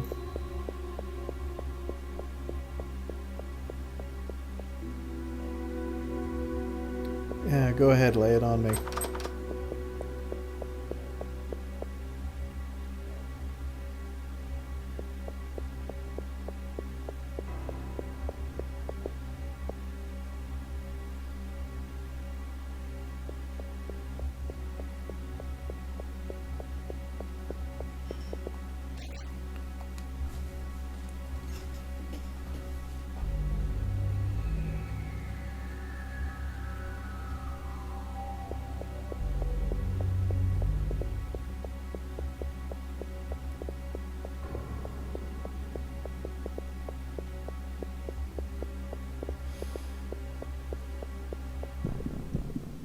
I see that spitting is apparently a racial trait in Virginia.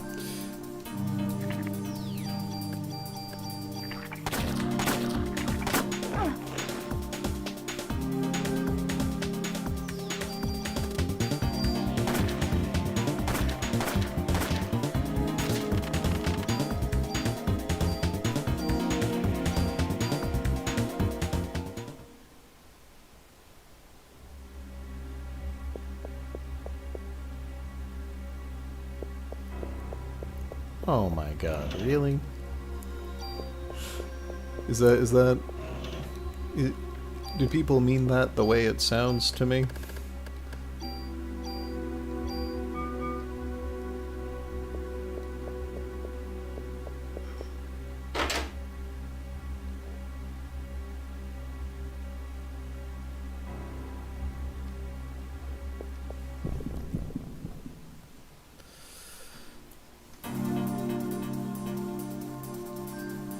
Oh, look, here are the rat men that I didn't call out previously. So here they are, the only other furry enemy in the game.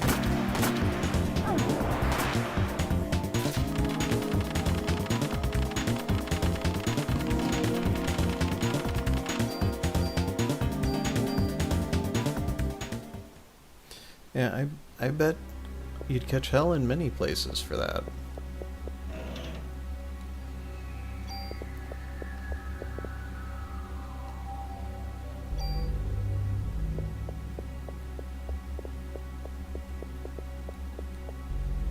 Get to the nuclear stuff? No?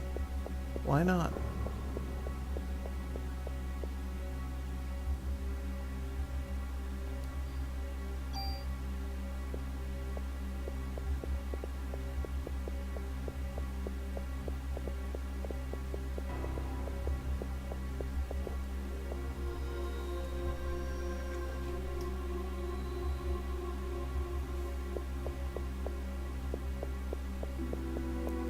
Already got that one. Alright, moving on.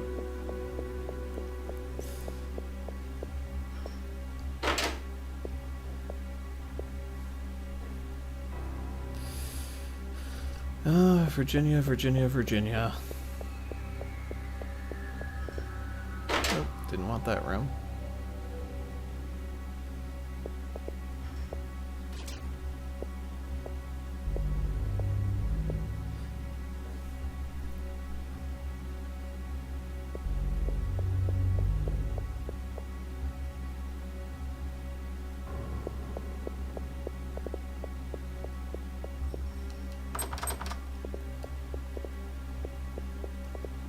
Can't activate it here, I'll have to go the other way.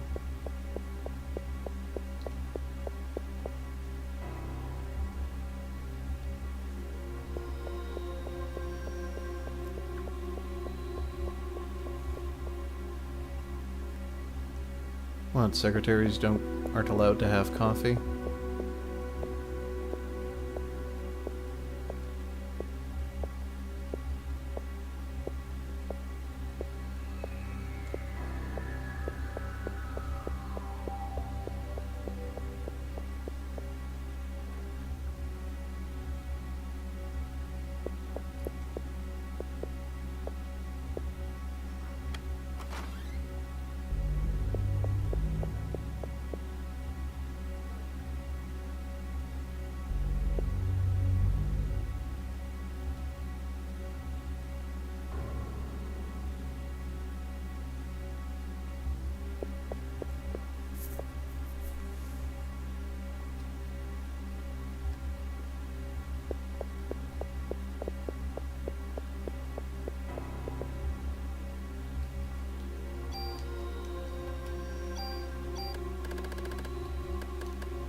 Oh, that's... I've never seen classism work in reverse before. That's just bizarre.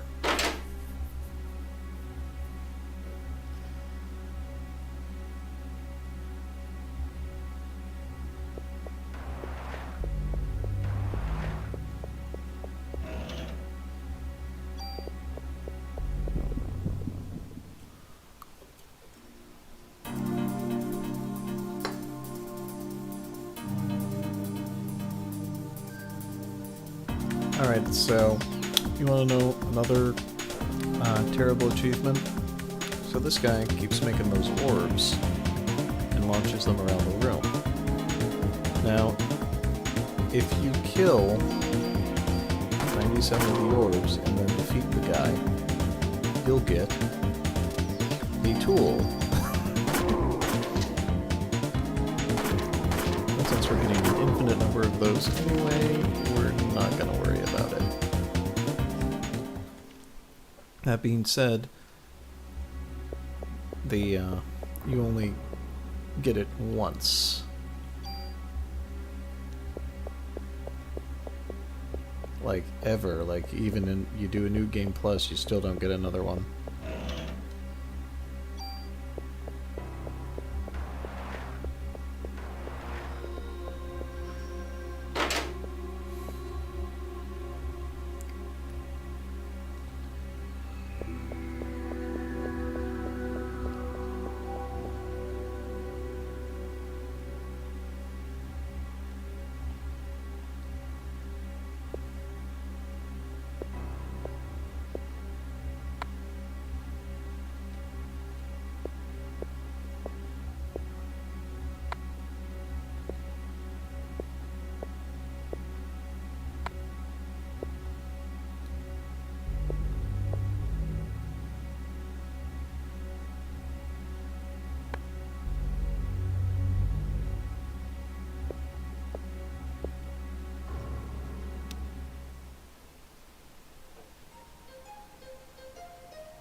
Gotta say, I don't understand the difference between when my hallucination can open doors for me and when it can't.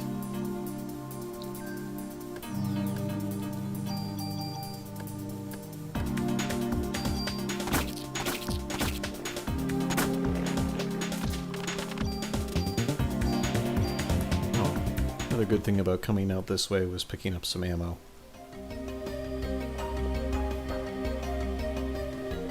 Alright, so we're going to clear out these rooms to make it easier to come back later, but we are going to avoid the infinite trading card area like the plague, because once we do it, you know, it's done. We can't do it again.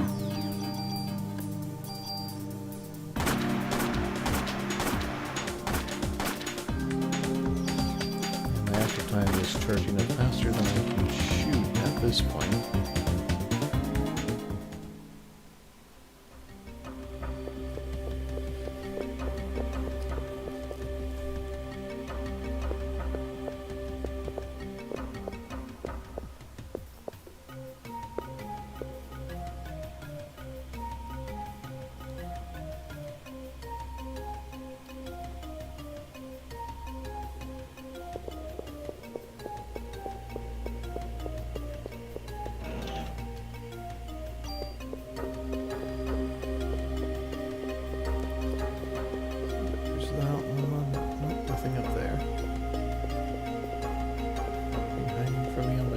Nope.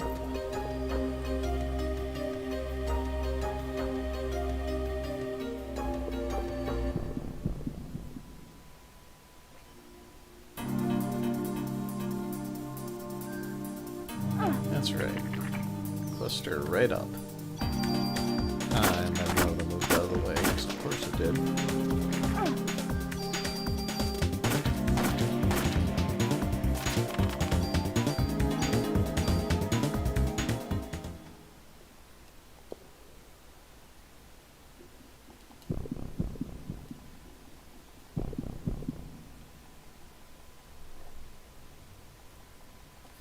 Oh, they actually have a name. But I have not a clue what they were supposed to be because the name isn't, like, descriptive. It just calls them, like, abomination or whatever. It's a point where the mitochondria, I'm guessing, have just been so twisted that you can no longer recognize what it used to be.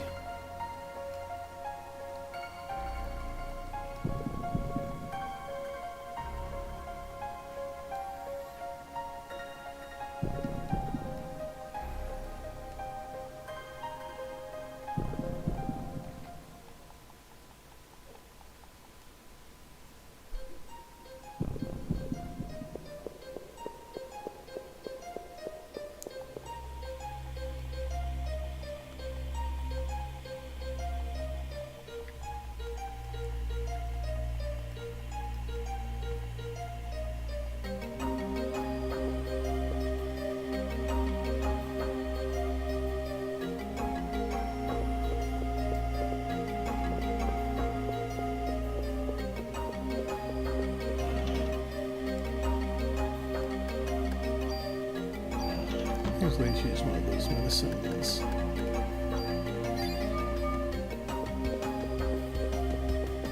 Oh yes, those were great.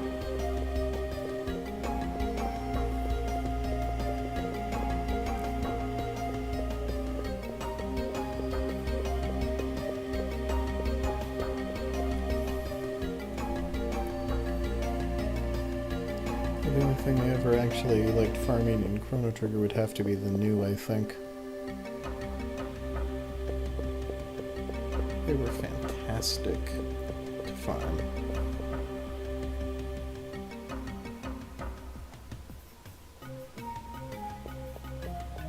Alright, let's get this key out of my inventory and then we'll hightail it.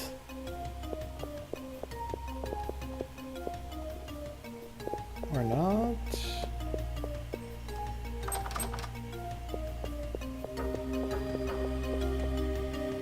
Alright, I probably didn't get the card key because my inventory was full. Dope. Alright, let's go back and talk to the nurse again.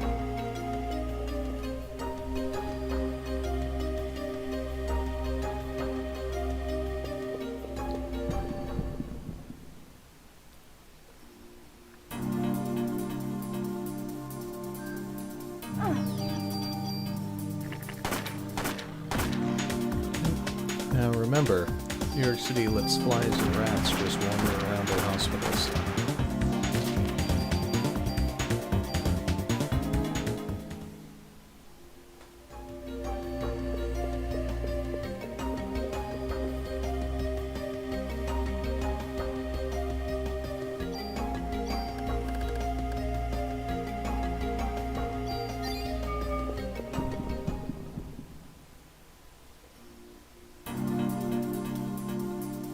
Alright, let's actually scan them this time.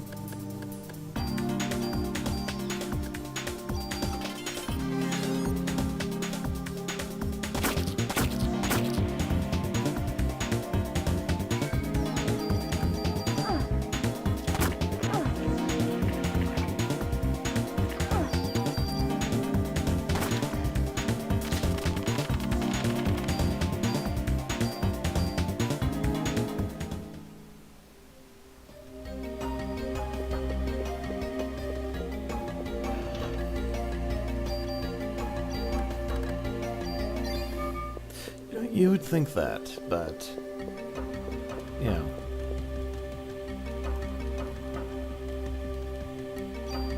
That's really all I have to say is, you know.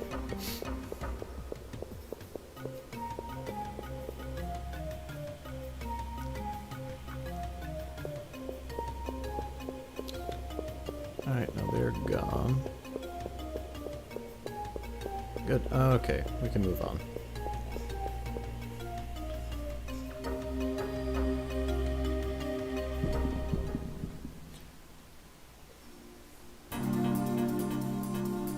Yep, including like that elderly patient.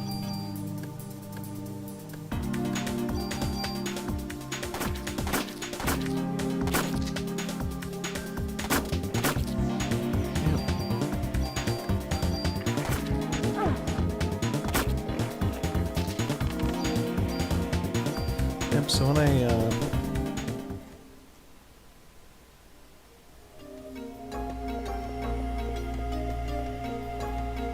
and somewhere in this hospital is Detective Nix. You know, if the mutants hadn't busted into his room and killed him.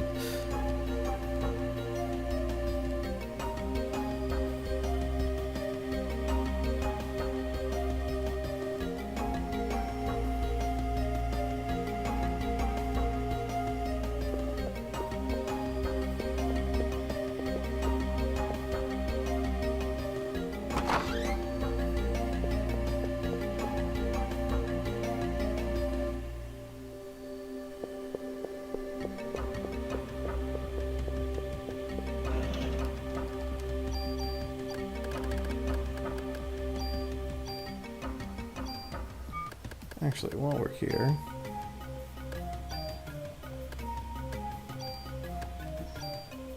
yeah, I'll hang on to the Beavis for the time being. Let's see here.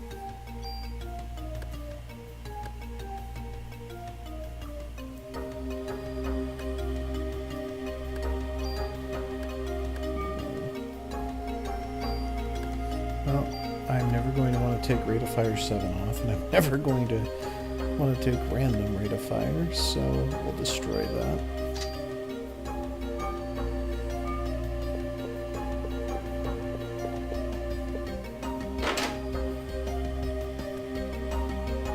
Yeah, I get that, and I appreciate it.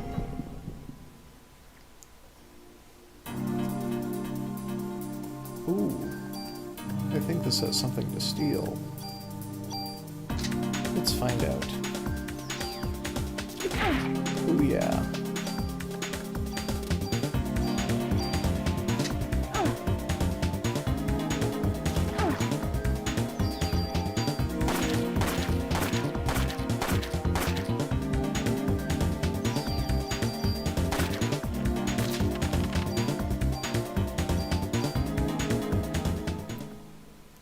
I can definitely dig Parasite Eve's Die Hard.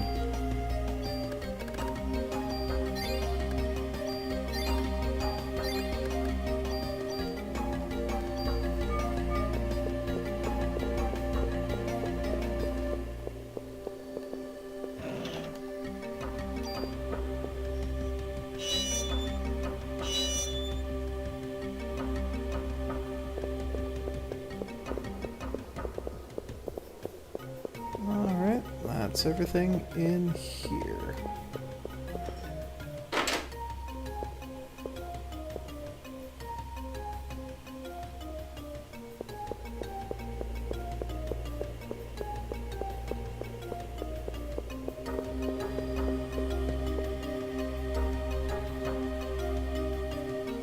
Alright, not going up to the 13th floor, I'm just getting out of here.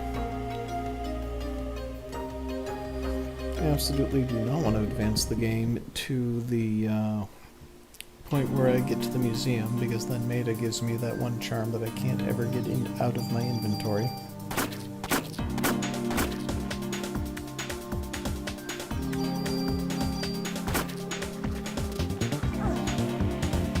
Yeah, once my active time recharge rate gets high enough, I need to switch over to the machine gun since it's the only thing with a faster rate of fire, or I need to take my 3 shots and make them 2, which will make me less versatile, but I'll stop wasting attacks because I'm waiting to finish firing my gun before I can enter my next command.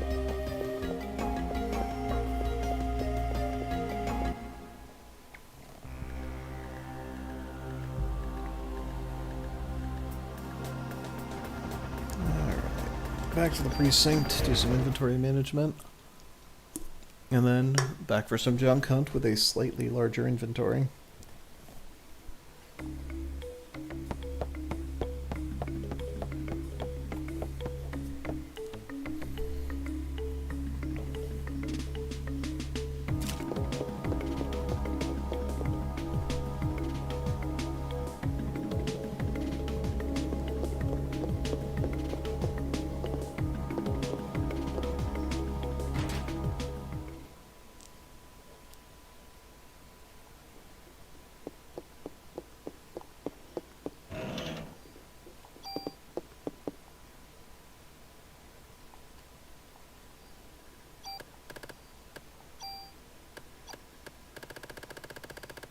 Oops.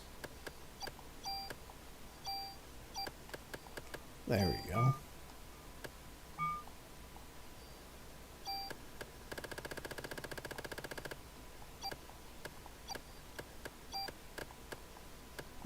Medicine 2s aren't worth storing.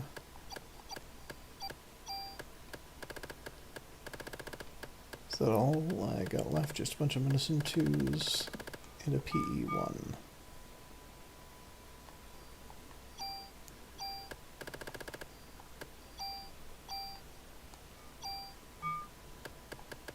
Let's see, distribute some battle points.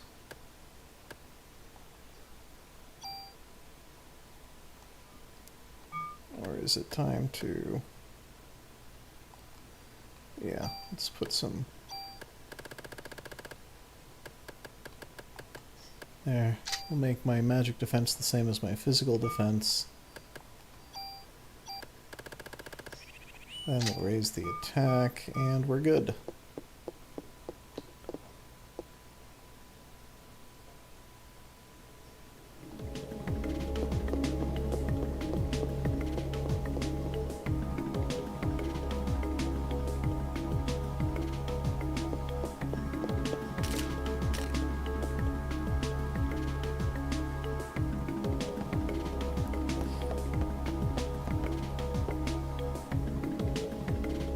No, I need to do my safety save in case the power goes out or the dog kills me again while I'm trying to steal nothing from it.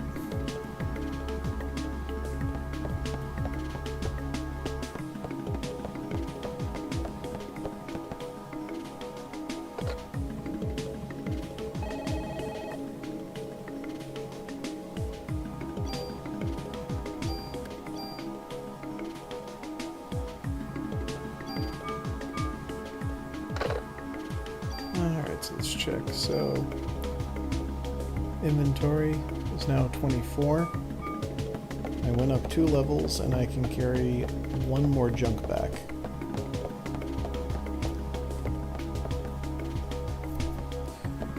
You shot 2 birds and got 50,000 pounds of junk, but you could only carry 20 pounds of it back to the wagon.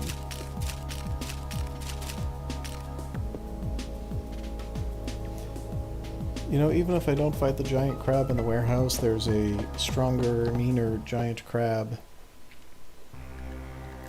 you know, in the Chrysler Tower. But he's going to be an easy boss because, as I remembered, near the end of the second fight with the giant crab, all you really have to do to avoid getting hit by damn near all of his attacks is just stand next to him.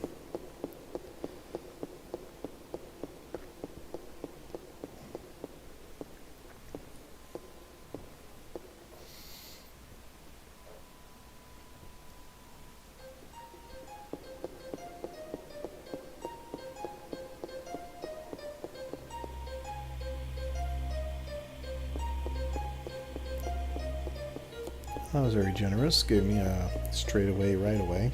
The way it could be more generous is if it... Oh, it gave me 2. Yep.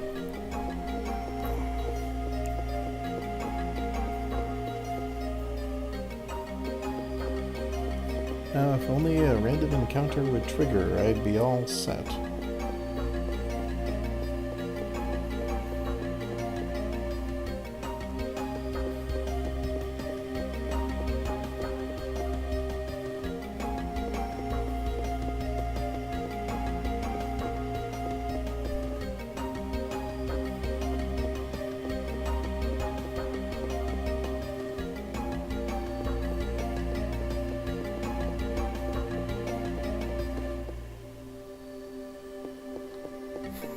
Oh, come on.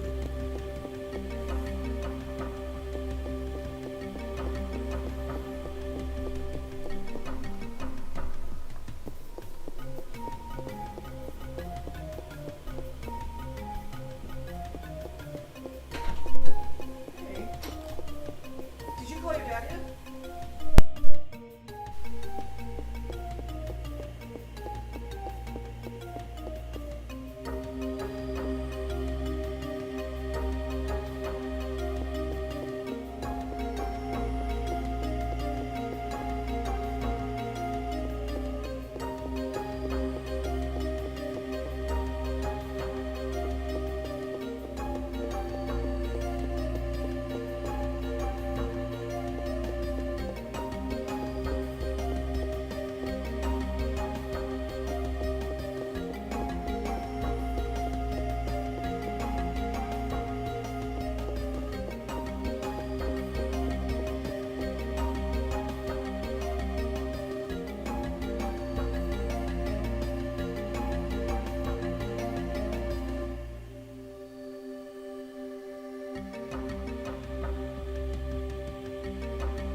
And I'm back.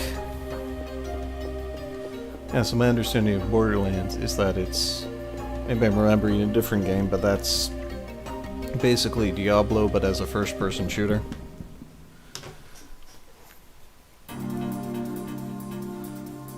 Alright, I'm gonna try to preserve...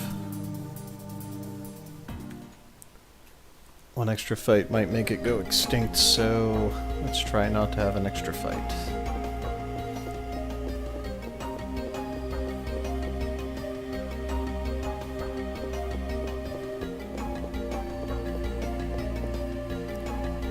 Yep, so I did say hi. They didn't quite follow, though.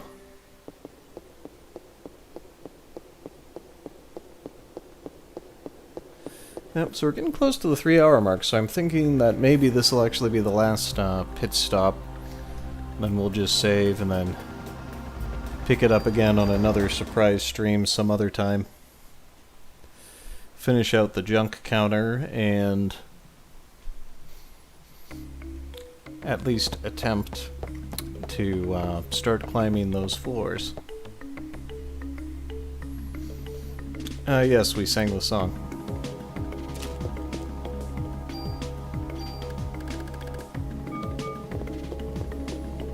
And we didn't get sued because it's public domain now. Yay!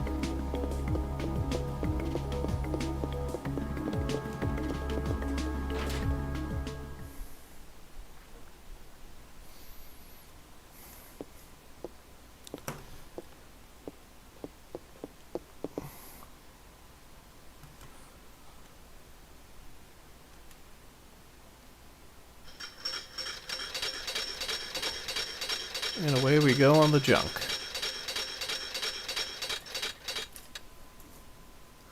Just need about 120 more now. So, this actually ain't a bad position to be in for like 3 hours of grinding. Plus we moved the story forward a little bit, got access to that trading card spawn point. So that wasn't so bad.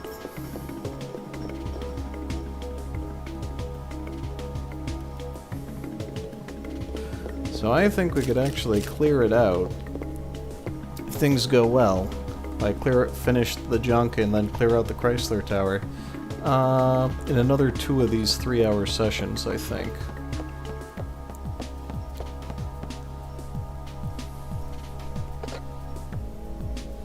I didn't intend for all of them to be 3-hour, but it seems to... It just seems to work well. It seems to fit. So who am I to argue? Alright, my special audience of 1 this particular time. Thought I could get away with a fast one, but no.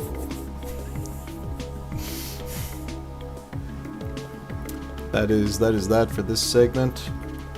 You'll have to go on to whatever dreary empty existence awaits for you after I stop streaming.